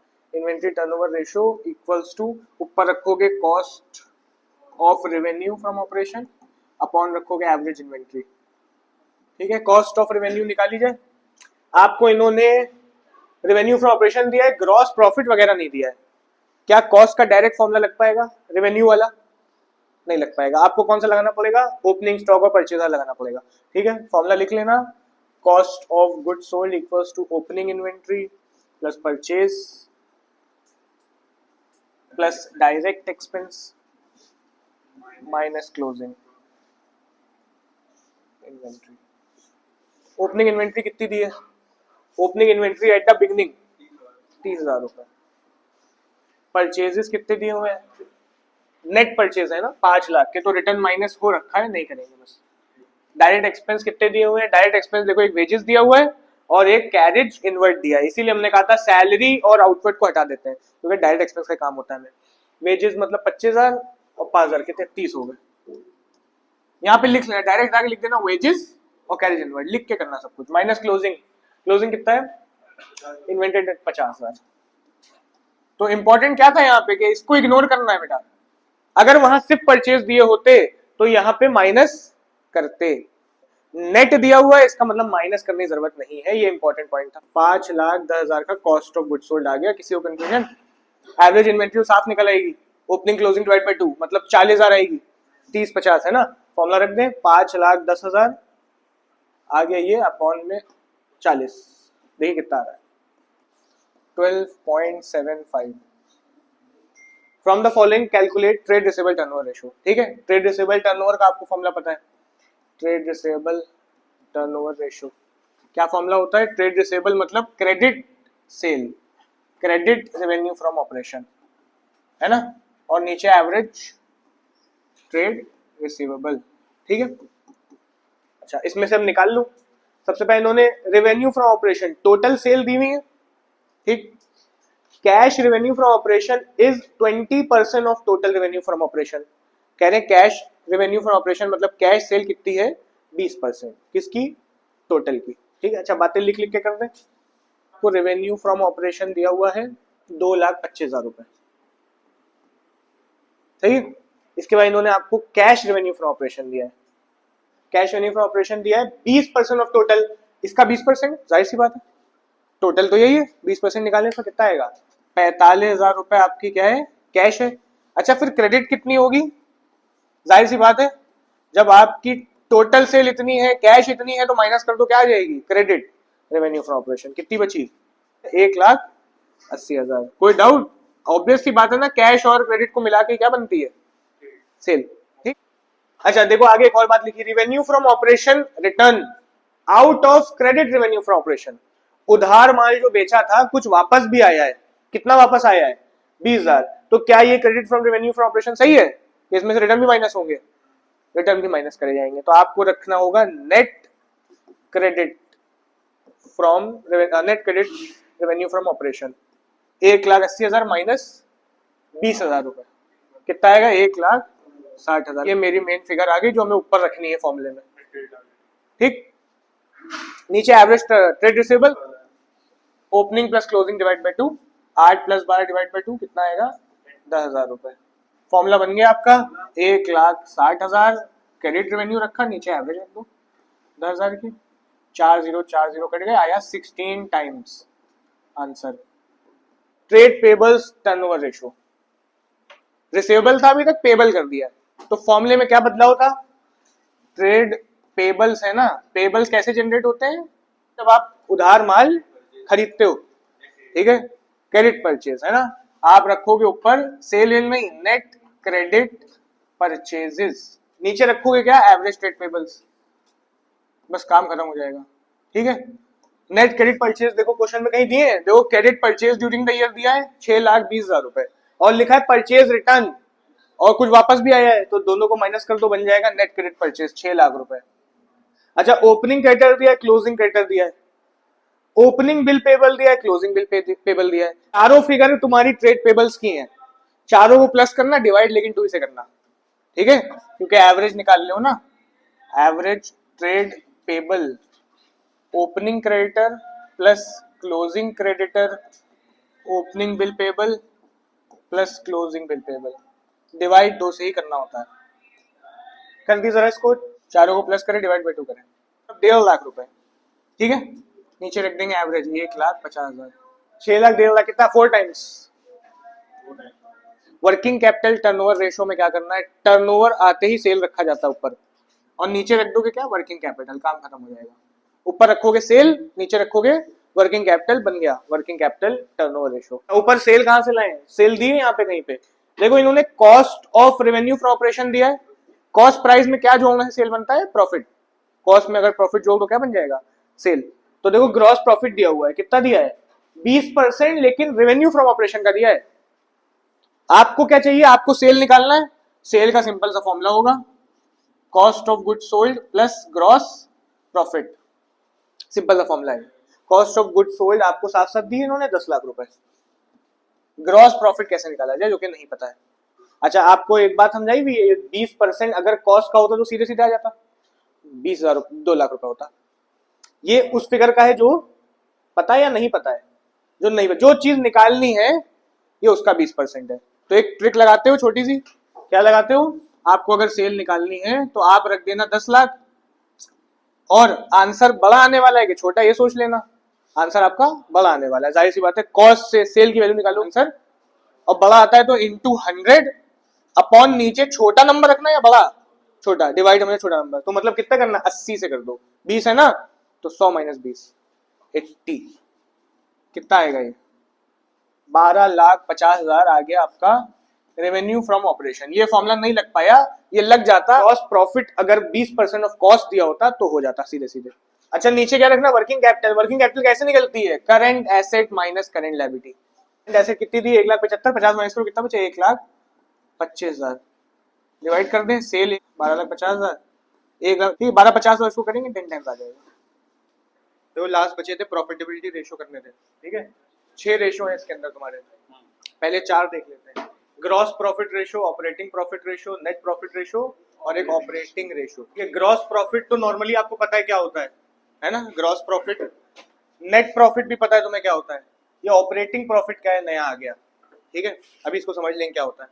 फॉर्मूले बनाए अगर सबके हम, तो देखो सब में gross profit, operating profit, net profit तो है ही है। एक चीज तो समझ में आ ही रही है क्या होने वाली है, ठीक है। तो जब ग्रॉस प्रॉफिट रेशो पूछेंगे तो ऊपर तुम्हें ग्रॉस प्रॉफिट रखना है, और जब ऑपरेटिंग प्रॉफिट रेशो पूछते हैं तो ऊपर क्या रख दोगे, फिर से इसमें भी ऑपरेटिंग प्रॉफिट रेशो, तो मतलब ऑपरेटिंग प्रॉफिट रखोगे। फिर क्या है, नेट प्रॉफिट रेशो, तो क्या रखोगे ऊपर, नेट प्रॉफिट। कुछ चीजें एकदम बेसिक है, कुछ नहीं है इसके अंदर, अभी इसकी बात करेंगे। प्रॉफिट एक चीज तो आ गई, नीचे इसका कनेक्शन किससे बिठाएं, रेशो में 2 चीजें होती है हमेशा। क्या लग रहा है किस चीज से कनेक्शन बिठाया जाए, इन्होंने कुछ बताया नहीं नाम में, बस ग्रॉस प्रॉफिट रेशो बोल दिया गया है। तो आपको अपना बेस्ट ट्राई देके कनेक्शन बिठाना है। तो प्रॉफिट वगैरह किस चीज से होते हैं, प्रॉफिट आपके सेल से होते हैं, है ना। आपका बहुत बड़ी दुकान हो लेकिन बेच नहीं रहे हो, प्रॉफिट होगा। आपकी छोटी सी दुकान है लेकिन खूब बेच रहे हो, ठीक है। तो जितने भी प्रॉफिट्स है ना, इनका कनेक्शन तुम्हें बनाना है अपनी सेल से, ठीक है। Gross profit ratio, gross profit upon sale, और सेल को क्या बोलते हैं, revenue from operation. Operating profit के साथ भी नीचे रेवेन्यू फ्रॉम ऑपरेशन, इनमें भी रेवेन्यू फ्रॉम ऑपरेशन, क्योंकि सारी चीजें तो सेल से कनेक्टेड है ना। नेट प्रॉफिट भी आप ज्यादा सेल होगी ज्यादा कमाओगे, कम सेल होगी कम कमाओगे, तो डायरेक्ट कनेक्शन इनका सेल से ही होता है, ठीक है। इसकी बात करते हैं, देखो ऑपरेटिंग प्रॉफिट रेशो है, ये प्रॉफिट लिखा है इसके अंदर, इसके अंदर एक कीवर्ड गायब है, सीधे लिख दिया ऑपरेटिंग रेशो, ठीक है। ऑपरेटिंग रेशो का मतलब क्या है, आप जब बिजनेस करते हो तो आपके बिजनेस में कुछ खर्चे होते हैं, है ना, हाँ, डे टू डे वाले। तो इसको हम लोग नाम देते हैं ऑपरेटिंग रेशो को, एक तरीके से ऑपरेटिंग एक्सपेंस, मतलब जो आप नॉर्मल बिजनेस करने में खर्चा करते हो, इसका उससे कनेक्शन बिठाना आपको, ठीक। नॉर्मल बिजनेस में क्या खर्चा करते हो, आप सामान बनाते हो फिर उसको बेचते हो, ठीक है। तो आपको जो रखने हैं, पहले तो रखने हैं सामान बनाने का खर्चा। सामान बनाने का खर्चा क्या होता है, cost of good sold, cost of good sold कहो या cost of revenue from operation को, बात एक ही है। और क्या रखोगे, क्या यहीं पे खर्चे खत्म होते हैं, यहीं पे खर्चे नहीं खत्म होते हैं, ये सामान बनाने के खर्चे, ठीक है। आप थोड़ा सा और बिजनेस में जैसे एम्प्लॉय को पैसे देते हो, है ना, एम्प्लॉय के बेनिफिट पे एक्सपेंस करते हो, इसके अंदर तुम्हें कुछ ऑपरेटिंग एक्सपेंसेस प्लस करने पड़ेंगे। क्या होते हैं ऑपरेटिंग एक्सपेंस, अभी देख लेंगे। और कोई भी ऑपरेटिंग नेचर की इनकम हो रही है तो उसको हटा देना। क्या होती है ऑपरेटिंग इनकम, अभी आगे देखो, कमीशन मिला, कमीशन रिसीव हुआ, ये ऑपरेटिंग इनकम है, ठीक। अभी इसको इन दोनों बातों को डीप में देखेंगे। कॉस्ट ऑफ गुड्स सोल्ड तो आपको पता है ना, सेल की ही बस कॉस्ट, लेकिन ये नया टर्म है तुम्हारे लिए, ऑपरेटिंग प्रॉफिट भी नया टर्म था, इनको देख लेंगे भी। खैर ऑपरेटिंग एक्सपेंस प्लस तो कर दिया, माइनस ऑपरेटिंग इनकम। तो जैसे ऑपरेटिंग रेशियो का फॉर्मूला ध्यान में आए तो तुम्हें सोचना है कि नॉर्मल बिजनेस काम करने में, अपनी रनिंग करने में क्या खर्चे निपटाता है, उन्हीं को रख देना है। सामान बनाने के खर्चे निपटाता है और कुछ ऑपरेटिंग एक्सपेंसेस होते हैं, चलाने के खर्चे सामान बनाने के अलावा भी ऊपर ऊपर के होते हैं, और ऑपरेटिंग इनकम हटा देनी उसमें से। कनेक्शन किससे बिठाओगे, ये सारे खर्चे क्यों करते हैं, फिर से सेल से। सेल करने के लिए ही आप बिजनेस चला रहे होते हो, है ना। तो कनेक्शन किससे बिठाना, अपॉन में रेवेन्यू फ्रॉम ऑपरेशन, मतलब के सेल। अच्छा, रेशो पे जब इनका आंसर दिया जाएगा तो आपको परसेंटेज में आंसर देना होगा, ठीक है। तो परसेंटेज बनाने के लिए क्या करा जाता है, इनटू 100।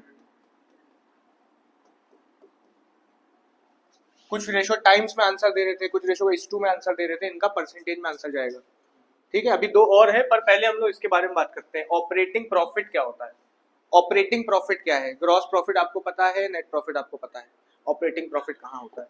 पहले ग्रॉस प्रॉफिट कैसे निकलेगा, आपने जो सामान बेचा और जो उसकी कॉस्ट है माइनस कर दो, क्या निकल आएगा, ग्रॉस प्रॉफिट। एक मोटा मोटा प्रॉफिट जिसे कहते हैं, नॉर्मल सा प्रॉफिट। अभी और खर्चे बचे हैं पर सेल रेल से हम इतना कमा रहे हैं। हाँ, ग्रॉस प्रॉफिट का ratio revenue from operation, revenue from operation मतलब sale, minus cost of revenue from operation मतलब उस सामान की कॉस्ट, ठीक। माइनस करो क्या आएगा, ग्रॉस प्रॉफिट। ग्रॉस प्रॉफिट आने के बाद आप, अगर हम कहें नेट प्रॉफिट बनाना है, अभी इसको छोड़ के नेट प्रॉफिट बनाना है, कैसे बनाओगे नेट प्रॉफिट, ग्रॉस प्रॉफिट तो आ गया, इनडायरेक्ट एक्सपेंसेस माइनस कर दो, इनडायरेक्ट इनकम प्लस कर दो, क्या आ जाता है, नेट प्रॉफिट, ठीक है। देखो यहाँ लिखा हुआ है, जब आपने सेल में से कॉस्ट घटाई, आया ग्रॉस प्रॉफिट। ग्रॉस प्रॉफिट आया, आप जितने भी खर्चे बचे हैं सब हटा दो, और जितनी इनकम आ रही है सब प्लस कर दो। देखो जितने एक्सपेंस है अब इनडायरेक्ट बचते हैं, ग्रॉस प्रॉफिट के बाद इनडायरेक्ट एक्सपेंस बचते हैं, तो वो माइनस करे, इनडायरेक्ट इनकम प्लस करिए, कहाँ पहुंच गए, नेट प्रॉफिट पे पहुंच गए। फिर ऑपरेटिंग कहाँ है, ये नेट प्रॉफिट एकदम छटा हुआ प्रॉफिट होता है, एकदम ट्रू प्रॉफिट होता है, ठीक है। ऑपरेटिंग कहाँ है, ऑपरेटिंग ग्रॉस और नेट के बीच में होता है, ठीक है। ग्रॉस और नॉर्मली निकालते नहीं हम लोग, लेकिन होता यहीं पे। इसमें डाउट लेना चाहिए, वरना ऑपरेटिंग तो भूल जाओ। अच्छा, तो ऑपरेटिंग प्रॉफिट बनाओगे कैसे, ग्रॉस प्रॉफिट में से अगर सारे खर्चे हटाए तो नेट बन जाएगा, ठीक है। फिर क्या करा जाए, ग्रॉस प्रॉफिट में से सारे खर्चे ना हटाओ, सिर्फ तुम हटाना ऑपरेटिंग एक्सपेंस, ठीक है। सिर्फ क्या हटाओगे, ऑपरेटिंग एक्सपेंस, इनडायरेक्ट एक्सपेंस नहीं, इनडायरेक्ट तो सब हो गए, सिर्फ ऑपरेटिंग एक्सपेंस, और ऐड करोगे ऑपरेटिंग इनकम, क्या आ जाएगा, ऑपरेटिंग प्रॉफिट। अब होते क्या ऑपरेटिंग एक्सपेंस, देखो यहाँ कुछ गिने चुने नॉर्मली आते हैं, वो लिखे हुए, और ऑपरेटिंग इनकम लिखी हुई है, ठीक है। क्या होते हैं ऑपरेटिंग एक्सपेंस में, देखो एम्प्लॉय बेनिफिट एक्सपेंस ऑपरेटिंग है, डेप्रिसिएशन बिजनेस करने में मशीनों की कीमत गिरती है, ये भी क्या है, ऑपरेटिंग है। Office and administration expense, selling and distribution expense, रट लेना एकदम ये ऑपरेटिंग एक्सपेंस, वरना कंफ्यूज हो गए, ठीक है। Discount, bad debts, bad debts मतलब आपका नुकसान हो गया। Interest on short term debts, long term नहीं, शॉर्ट टर्म डेब्ट्स, ये भी ऑपरेटिंग है, ठीक। Long term operating, non operating आ जाता है। इसके बाद आते हैं ऑपरेटिंग इनकम क्या होंगी, ठीक है। ऑपरेटिंग एक्सपेंस तो हो गए, दो होंगी बस, commission receive, discount receive, operating income, इनके अलावा सब नॉन ऑपरेटिंग ट्रेड होंगी। अच्छा, थोड़ा सा अगर हम कहें और थोड़ा सा डीप जाएं, क्योंकि फॉर्मूले जब क्वेश्चन में तुम्हें देखने को मिलेंगे तो बहुत घुमा घुमा के दिए होंगे, ठीक है। अभी हमने आपसे बात करी, आप अपनी सेल में से, ध्यान सुनना, ये कॉस्ट ऑफ गुड्स सोल्ड हटाओगे तो आपके पास ग्रॉस प्रॉफिट आएगा, और ग्रॉस प्रॉफिट में से अगर आप क्या हटाओगे, ऑपरेटिंग एक्सपेंस हटाओगे और ऑपरेटिंग इनकम प्लस करोगे, आपके पास ऑपरेटिंग प्रॉफिट आ जाएगा, सही है।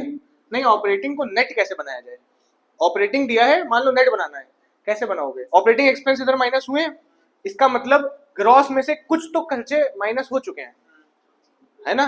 तो बस अब जो तुम्हें माइनस करना है वो करने हैं नॉन ऑपरेटिंग एक्सपेंस, और प्लस करनी है नॉन ऑपरेटिंग इनकम, क्या आ जाएगा, नेट प्रॉफिट। ये हायरार्की याद रखना, बहुत हेल्प करेगी तुम्हें फॉर्मूलों में, ठीक है। तो एक बात और समझ में आई होगी कि ये इनडायरेक्ट कहाँ चले गए, है ना। अगर तुम ऑपरेटिंग एक्सपेंस और नॉन ऑपरेटिंग एक्सपेंस को प्लस कर दो, ये इनडायरेक्ट एक्सपेंस बन जाएंगे। मतलब इनडायरेक्ट एक्सपेंस को दो भाग में बांट दिया गया है, ऑपरेटिंग एक्सपेंस और नॉन ऑपरेटिंग। इनडायरेक्ट इनकम को दो भाग में बांटा गया है, operating income, non operating income, इन्हीं के दो छठे हुए पार्ट हैं। ठीक है, तो अगर तुम्हें कभी नेट प्रॉफिट दे दें और तुम्हें आना हो ऑपरेटिंग प्रॉफिट पे, कैसे आओगे? नेट प्रॉफिट दिया है लेकिन रेशो लगाना है ऑपरेटिंग प्रॉफिट का, ऑपरेटिंग प्रॉफिट कैसे बनाओगे? तुम्हें रिवर्स चलना है, यहां से यहां तक आना है ना, तुम्हें रिवर्स चलना होगा। रिवर्स चलने मतलब क्या है? नेट प्रॉफिट में नॉन ऑपरेटिंग इनकम माइनस कर देना और नॉन ऑपरेटिंग एक्सपेंस प्लस कर देना। कहां पहुंच जाओगे? ऑपरेटिंग। और अगर ऑपरेटिंग पे हो उधर जाना है तो नॉन ऑपरेटिंग ही माइनस करने हैं, इनडायरेक्टली माइनस करने हैं। ठीक है, और नॉन ऑपरेटिंग इनकम प्लस करनी, ये हायरार्की बहुत इंपॉर्टेंट है। और अगर डायरेक्ट ग्रॉस पे हो तो आपको इन्होंने इनडायरेक्ट नहीं दिए तो ऑपरेटिंग माइनस करोगे और नॉन ऑपरेटिंग भी माइनस करोगे, ग्रॉस वो आ जाएगा। ग्रॉस से क्या आ जाएगा? नेट। समझ रहे हो? ये तो नोट कर लिए, फिर आगे बात करते हैं। नेक्स्ट देखो, छोटा सा नोट याद रखना, ये भी क्वेश्चन करने में, सॉल्व करने में हेल्प करेगा आपकी। ठीक है, ऑपरेटिंग प्रॉफिट रेशो और ऑपरेटिंग रेशो दोनों को अगर प्लस करोगे तो 100 आएगा हमेशा, याद रखना। एक छोटा सा नोट है। ठीक है, तो मतलब कभी तुम्हें अगर ऑपरेटिंग रेशो उन्होंने दे रखा है और तुम्हें ऑपरेटिंग प्रॉफिट रेशो निकालना है तो बहुत आराम से निकल आएगा, 100 से माइनस कर दो। ठीक है, तो याद रखना ऑपरेटिंग और ऑपरेटिंग प्रॉफिट को प्लस करने पे 100 बनना है। ये 75 है तो ये 25 होगा। ठीक है, इसमें और कुछ पूछने लायक? देखो ये ध्यान रखना, ऑपरेटिंग रेशो में ये ऑपरेटिंग एक्सपेंस प्लस करके लिखने हैं। ठीक है, ऑपरेटिंग रेशो जब लगाओगे तो आपको खर्चे रखने हैं अपने ऑपरेटिंग नेचर के, तो आपने कॉस्ट ऑफ गुड्स सोल्ड और ऑपरेटिंग एक्सपेंस प्लस कर दिए, ये याद रखना, और ऑपरेटिंग इनकम माइनस कर दी। लेकिन ग्रॉस प्रॉफिट से ऑपरेटिंग जाने में एक्सपेंस क्या होंगे? माइनस। ये ध्यान रखना। नेक्स्ट जो फॉर्मूले आते हैं ये भी इंपॉर्टेंट, ये सबसे इंपॉर्टेंट है इसमें। ROI मतलब रिटर्न ऑन इन्वेस्टमेंट, और तुम्हारा क्या है? अर्निंग पर शेयर, एक शेयर पे कितना कमा रहे हो। नाम से समझ में आ रहा है, अर्निंग पर शेयर मतलब एक शेयर पे कितना कमा रहे हो। अच्छा, तो प्रॉफिट का कनेक्शन, रेशियो कनेक्शन किससे बैठाला जाए? एक शेयर पे कितना कमा रहे हो का मतलब क्या है? अच्छा, पहले एक हायरार्की देख लो, ये बहुत इंपॉर्टेंट होती है इसकी भी, प्रॉफिट की भी। ठीक है, जब आपको नेट प्रॉफिट तो एकदम अभी छाटना आ गया है ना, नेट प्रॉफिट कैसे निकलता है आपको एकदम क्लियर है। ठीक, नेट प्रॉफिट आने के बाद इस पे क्या क्या होता है? नेट प्रॉफिट जब आ जाता है सबसे पहले आप इसके अंदर से इंटरेस्ट को माइनस करते हो, जब भी लोन वगैरह है उसका ब्याज वगैरह चुकाते हो, पहला काम। हायरार्की मतलब समझते हो? ऑर्डर, इसी ऑर्डर में चलना होता है। उसके बाद आप इस पे भरते हो क्या? टैक्स।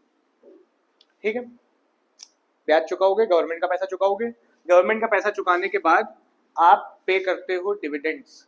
डिविडेंड मतलब शेयर्स पे पैसा। ठीक है, शेयर पे पैसा भी सबसे पहले प्रेफरेंस का देते हो कि इक्विटी का देते हो? प्रेफरेंस का। ठीक है, आप पे करोगे डिविडेंड ऑफ प्रेफरेंस शेयर, उसके बाद नंबर आता है डिविडेंड ऑफ इक्विटी शेयर। ये पूरी हायरार्की चलती है। और जो इसके बाद आएगा उसे हम लोग बोलते हैं क्या? Net profit after interest, tax and dividend. जाहिर सी बात है ना, आप कमाओगे सबसे पहले बाहरी आदमियों का पैसा चुकाओगे, फिर सरकार का पैसा चुकाओगे, उसके बाद अपने मालिकों का पैसा चुकाओगे। मालिक में भी पहले कम मालिक, जो कम दर्जे के मालिक हैं, कौन होते हैं? प्रेफरेंस। फिर जो एकदम असली मालिक है। पहले देखो इन्होंने क्या कहा है? Earning per share. ठीक है, अर्निंग पर शेयर निकालने के लिए मतलब पहले तो अर्निंग पर शेयर का मतलब है इक्विटी शेयर की अर्निंग। ठीक है, प्रेफरेंस की अर्निंग की बात नहीं कर रहे हैं, ऐसे समझ लेना। तो आपको क्या रखना है, तुम कौन सा प्रॉफिट रखोगे? यहाँ पे नेट प्रॉफिट है, जैसे इंटरेस्ट माइनस करोगे आएगा net profit after interest, tax minus करोगे आएगा नेट प्रॉफिट आफ्टर टैक्स, है ना, इंटरेस्ट एंड टैक्स। और जैसे डिविडेंड माइनस करोगे प्रेफरेंस का तो आएगा net profit after interest, tax and preference dividend. ठीक है, आपको अर्निंग निकालनी है कि एक शेयर पे कितना कमा रहे हो, तो आपको जो प्रॉफिट चाहिए होगा ना वो यहां तक के रिफाइन करके चाहिए होगा, ताकि सिर्फ उनका पैसा नजर आए कि शेयर से कितना बचा, शेयर वालों के लिए कितना बच रहा है, एक शेयर पे कमाई कितनी हो रही है। ठीक है, तो फॉर्मूला जो तुम्हारा बनेगा उसमें रखोगे क्या?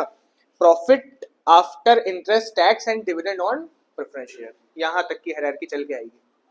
ठीक है, तो यहां रखोगे प्रॉफिट आफ्टर इंटरेस्ट, टैक्स, और सारे डिविडेंड नहीं, सिर्फ प्रेफरेंस का डिविडेंड हो गया अपना। अपॉन में क्या रखा जाए? Number of shares.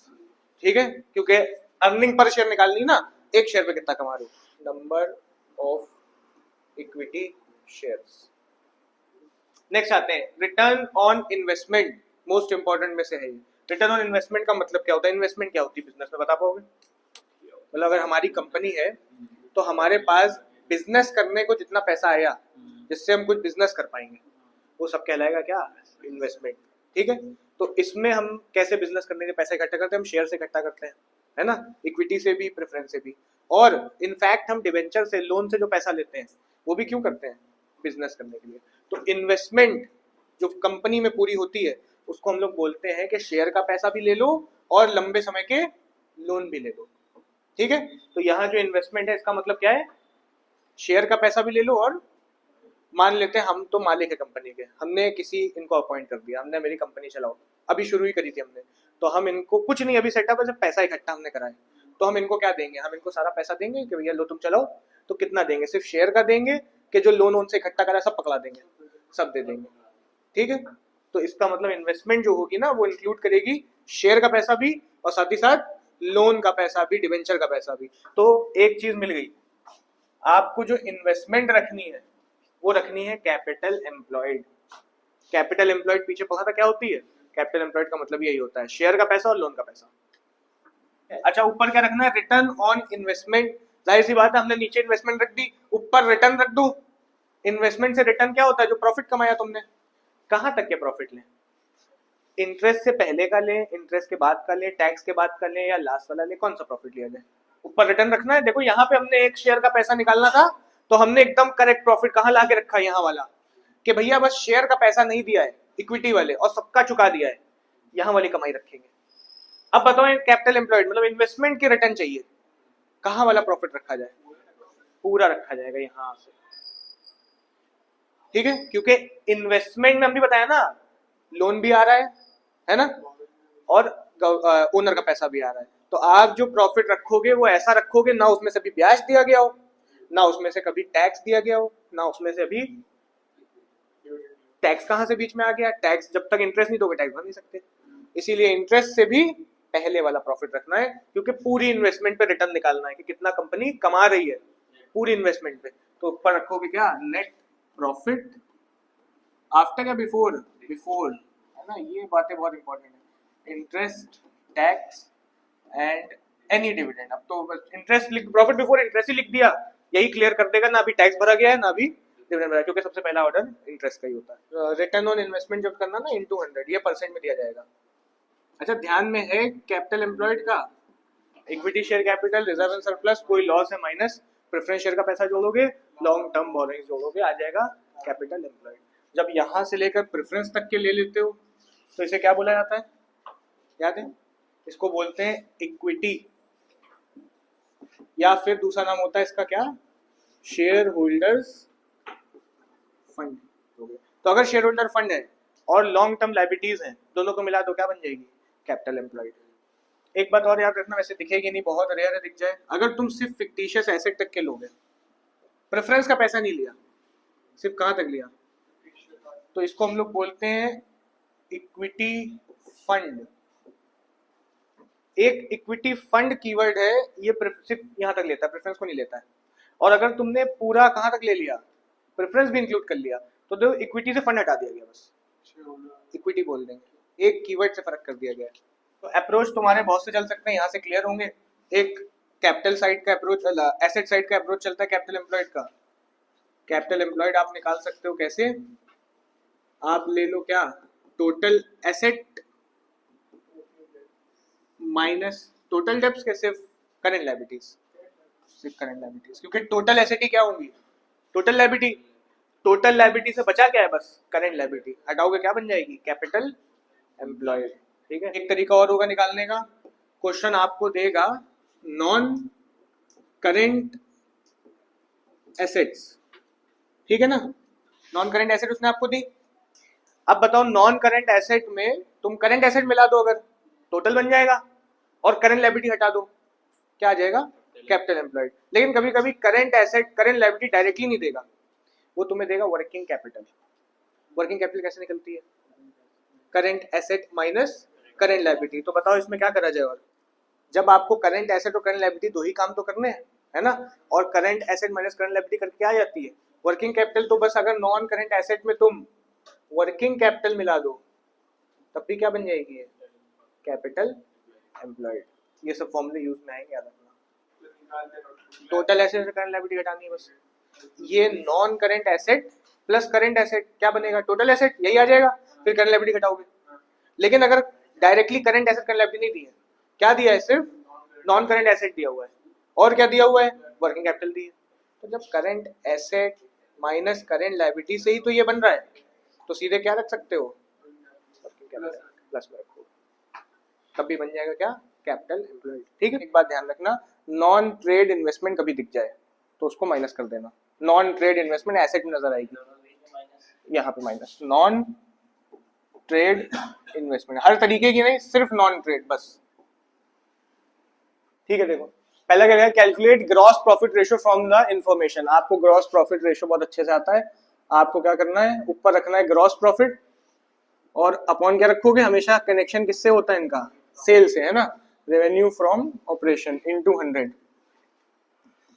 Gross profit कैसे निकलेगा, सेल माइनस कॉस्ट, है ना। ग्रॉस प्रॉफिट का फॉर्मूला बना लेते हैं, सेल मतलब revenue minus cost of good sold. देखो सेल इन्होंने डायरेक्ट दे रखी है, रेवेन्यू फ्रॉम ऑपरेशन दे रखा है ना। सेल दे रखी कितनी है आपकी, 10 लाख।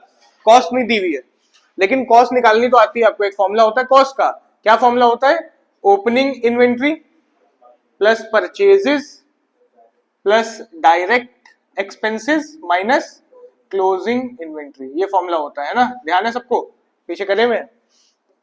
ओपनिंग इन्वेंट्री कितनी दी है, ओपनिंग इन्वेंट्री 60,000 प्लस कर लेते हैं। परचेजेस दिए क्या, देखो परचेज दिए कितने, 3,60,000 के। उसके बाद आपको डायरेक्ट एक्सपेंस रखने हैं। डायरेक्ट एक्सपेंस कहाँ दिए हैं, कैरेज इनवर्ड डायरेक्ट एक्सपेंस है कैरेज इनवर्ड डायरेक्ट एक्सपेंस है। एम्प्लॉय बेनिफिट में वेजेस 60,000 की है, तो डायरेक्ट एक्सपेंस तो सिर्फ क्या होता है, वेजेस। तो ये 60,000 की वेजेस ले लेना, और कैरेज इनवर्ड लेना 50,000 के। और कुछ है नहीं है, पूरा मत लेना कि पूरा 1 लाख है एम्प्लॉय बेनिफिट एक्सपेंस, सिर्फ डायरेक्ट लेना है। तो कितने हुए, 60 50 1,10,000, 1,10,000 के क्या है ये, डायरेक्ट एक्सपेंसेस। ठीक है ना।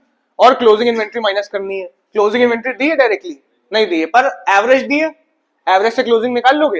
एवरेज कैसे आती है, average equals to opening inventory plus closing inventory divide by 2। Average कितनी दी है इन्होंने, 80,000। ओपनिंग कितनी दी है, 60,000। यहाँ क्या रख दें, एक्स रख दें अपॉन 2। 2 उधर जाए कितना हो जाएगा, 1,60,000 equals to 60,000 plus x. X यहीं रहने दो, 60,000 भेज दो, माइनस हो जाएगा, कितना बचेगा, 1,00,000 इक्वल्स टू एक्स। तो क्लोजिंग इन्वेंट्री आ गई 1,00,000। ठीक है, माइनस करोगे आ जाएगा कॉस्ट ऑफ गुड्स सोल्ड। कितना आया, आ रहा है 4,30,000 रुपए। देखो कॉस्ट आ गई, सेल प्राइस पता है आपको कितना है, 10 लाख। ग्रॉस प्रॉफिट आ जाएगा, ग्रॉस प्रॉफिट आ जाएगा, है ना। कैसे आएगा, sale minus cost of goods sold, 10 lakh minus 4,30,000। देखो कितना आ रहा है, 5,70,000 आ रहा है। तो फॉर्मूला पुट ऑन कर दें, ये मेन फॉर्मूला है आपका, यहाँ लगा दें। ग्रॉस प्रॉफिट अपॉन सेल कितनी है, 10 लाख इंटू 100। सॉल्व कर दिए, ग्रॉस प्रॉफिट रेशियो बन जाएगा, परसेंटेज में आंसर आएगा 57%। तो क्या कहा इन्होंने, calculate operating ratio. Operating profit नहीं बोला है, ऑपरेटिंग रेशियो बोला है। क्या फॉर्मूला होता है इसका, cost of goods sold plus operating expense minus operating income by revenue from operation into 100। ठीक है ना। Cost of revenue from operation देखो 1.5 लाख दी है, तो कॉस्ट रख देते हैं 1,50,000। ऑपरेटिंग एक्सपेंस रखे जाए। ऑपरेटिंग एक्सपेंस क्या होते हैं, सेलिंग एडमिनिस्ट्रेशन का ऑपरेटिंग एक्सपेंस है, बिजनेस चलाने में आता है, ऑपरेटिंग है। एडमिनिस्ट्रेटिव एक्सपेंस ये भी बिजनेस चलाने में आता है, ये भी ऑपरेटिंग है। और कुछ है नहीं है। 60,000 रुपए ऑपरेटिंग एक्सपेंस हो गया। ठीक, माइनस क्या करनी है, ऑपरेटिंग इनकम। कितनी ऑपरेटिंग इनकम, 10,000 रुपए, साफ साफ दिए भाई। ये याद रखना, यहाँ ऑपरेटिंग एक्सपेंस प्लस होते हैं, ग्रॉस प्रॉफिट से जब ऑपरेटिंग प्रॉफिट बनाओगे तब माइनस होते हैं। ठीक है, खैर अपॉन में रेवेन्यू फ्रॉम ऑपरेशन दी है, रेवेन्यू फ्रॉम ऑपरेशन 2,60,000 इंटू 100, ये कितना आएगा, 1,60,000, 2,10,000, 2 लाख आ रहा है। कुछ रिटर्न है क्या रेवेन्यू, हाँ देखो रेवेन्यू फ्रॉम ऑपरेशन और रिटर्न भी दे रखे हैं, तो माइनस करके रखना। मतलब कितने, 2,60,000 नहीं, 2,50,000। ठीक है, 2,50,000 इंटू 100 कितना आ रहा है, 80%। ये हो गया आपका ऑपरेटिंग रेशो। नेक्स्ट देखो, 93 क्या कह रहा है, form the following calculate net profit ratio और ऑपरेटिंग प्रॉफिट रेशो, दोनों निकालने हैं। इन्होंने सेल दे रखी, ग्रॉस प्रॉफिट दे रखा है और खर्चे दे रखे हैं। पहले ऑपरेटिंग प्रॉफिट निकाल लें, ठीक है, ऊपर रखना होगा ऑपरेटिंग प्रॉफिट अपॉन रखनी होगी सेल, मतलब रेवेन्यू फ्रॉम ऑपरेशन इनटू 100 और रखें ऑपरेटिंग प्रॉफिट कैसे निकाला जाए, ग्रॉस प्रॉफिट से क्या क्या घटाना है, ऑपरेटिंग प्रॉफिट निकालने के लिए आपको हटाना है ग्रॉस प्रॉफिट से operating expense plus operating incomes, बस, है ना। तो ग्रॉस प्रॉफिट दिया हुआ है इन्होंने, आपको दिया है 75,000, ऑपरेटिंग एक्सपेंसेस माइनस करो। ऑफिस और सेलिंग दोनों ऑपरेटिंग है, इंटरेस्ट ऑन डिवेंचर ऑपरेटिंग है क्या, ये ऑपरेटिंग नहीं है। डिवेंचर आपने लोन लिया, उस पर ब्याज दे रहे हो, ये कोई बिजनेस का डे टू डे खर्चा नहीं है, ठीक है। एक्सीडेंटल लॉस भी कोई ऑपरेटिंग नहीं है, ठीक है। इनकम फ्रॉम रेंट ये भी ऑपरेटिंग नहीं है, क्योंकि दो ही इनकम थी, कमीशन और डिस्काउंट, ठीक है। तो देखो कमीशन रिसीव ये ऑपरेटिंग है, ऑफिस ऑपरेटिंग है, ये ऑपरेटिंग है, पर अभी खर्चे रखने हैं। तो ऑफिस एक्सपेंस और सेलिंग एक्सपेंस मिला कितना आ रहा है, 15, 26, 30, 40, 41,000, ठीक है। क्या रखा है यहाँ पे हमने ऑफिस एक्सपेंस रखे हैं प्लस सेलिंग एक्सपेंस रखे हैं, आप उसको कंप्लीट लिख लेना, मैं शॉर्ट में लिख दिया है, कोई डाउट। और प्लस करने होंगी ऑपरेटिंग इनकम, कितनी है, कमीशन रिसीव 2,000 रुपए, इसको बोलने हैं ऑपरेटिंग इनकम। कितना है ऑपरेटिंग प्रॉफिट, 36,000 रुपए आपका ऑपरेटिंग प्रॉफिट है, अपॉन में सेल रख दो, सेल दे रखी है साफ साफ 2 लाख रुपए, 18% आ गया ऑपरेटिंग प्रॉफिट रेशो। नेक्स्ट देखिए, सेकंड भी तो इन्होंने पूछा हुआ है, वो पहले पूछा था, नेट प्रॉफिट रेशो, ऊपर रखोगे नेट प्रॉफिट, अपॉन में रखोगे revenue from operation into 100। Net profit निकाले, नेट प्रॉफिट बहुत आसान है, ग्रॉस प्रॉफिट से सारे खर्चे माइनस करने हैं आपको, मतलब ये दो नहीं, इंटरेस्ट ऑन डिवेंचर भी माइनस होगा, एक्सीडेंटल लॉस भी माइनस होंगे, और इनकम फ्रॉम रेंट और कमीशन रिसीव दोनों क्या होंगी, प्लस। तो सिंपल है, इन दोनों को प्लस कर दो, और सेलिंग से लेकर जितने भी खर्चे हुए हैं यहां से लेकर पूरे यहां तक ऑफिस सेलिंग माइनस कर दो। हम ग्रॉस प्रॉफिट से बना रहे हैं ना, हम डायरेक्ट बना रहे हैं फॉर्मूला, डायरेक्ट मतलब net profit equals to gross profit minus सारे indirect expense plus indirect income. Gross profit कितना दिया था इन्होंने, 75,000, सारे खर्चे माइनस कर दो, पूरे यहां से लेकर यहां तक सारे खर्चे मिला के 58,000 के हो रहे होंगे, और इनकम दो है 4500 रुपए की, 21,500 आ रहा होगा। देखो नेट प्रॉफिट आ गया 21,500, फॉर्मूला लगा दो, नेट प्रॉफिट 21,500, अपॉन में सेल रखोगे, सेल कितनी थी 2 लाख रुपए, इनटू कर दो 100 से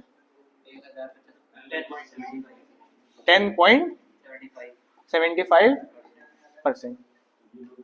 हाँ बेटा नेक्स्ट देखो, your company has the following earning last year, तो इन्होंने पिछले साल की अर्निंग बताई है, कह रहे from the given from the above calculate earning per share.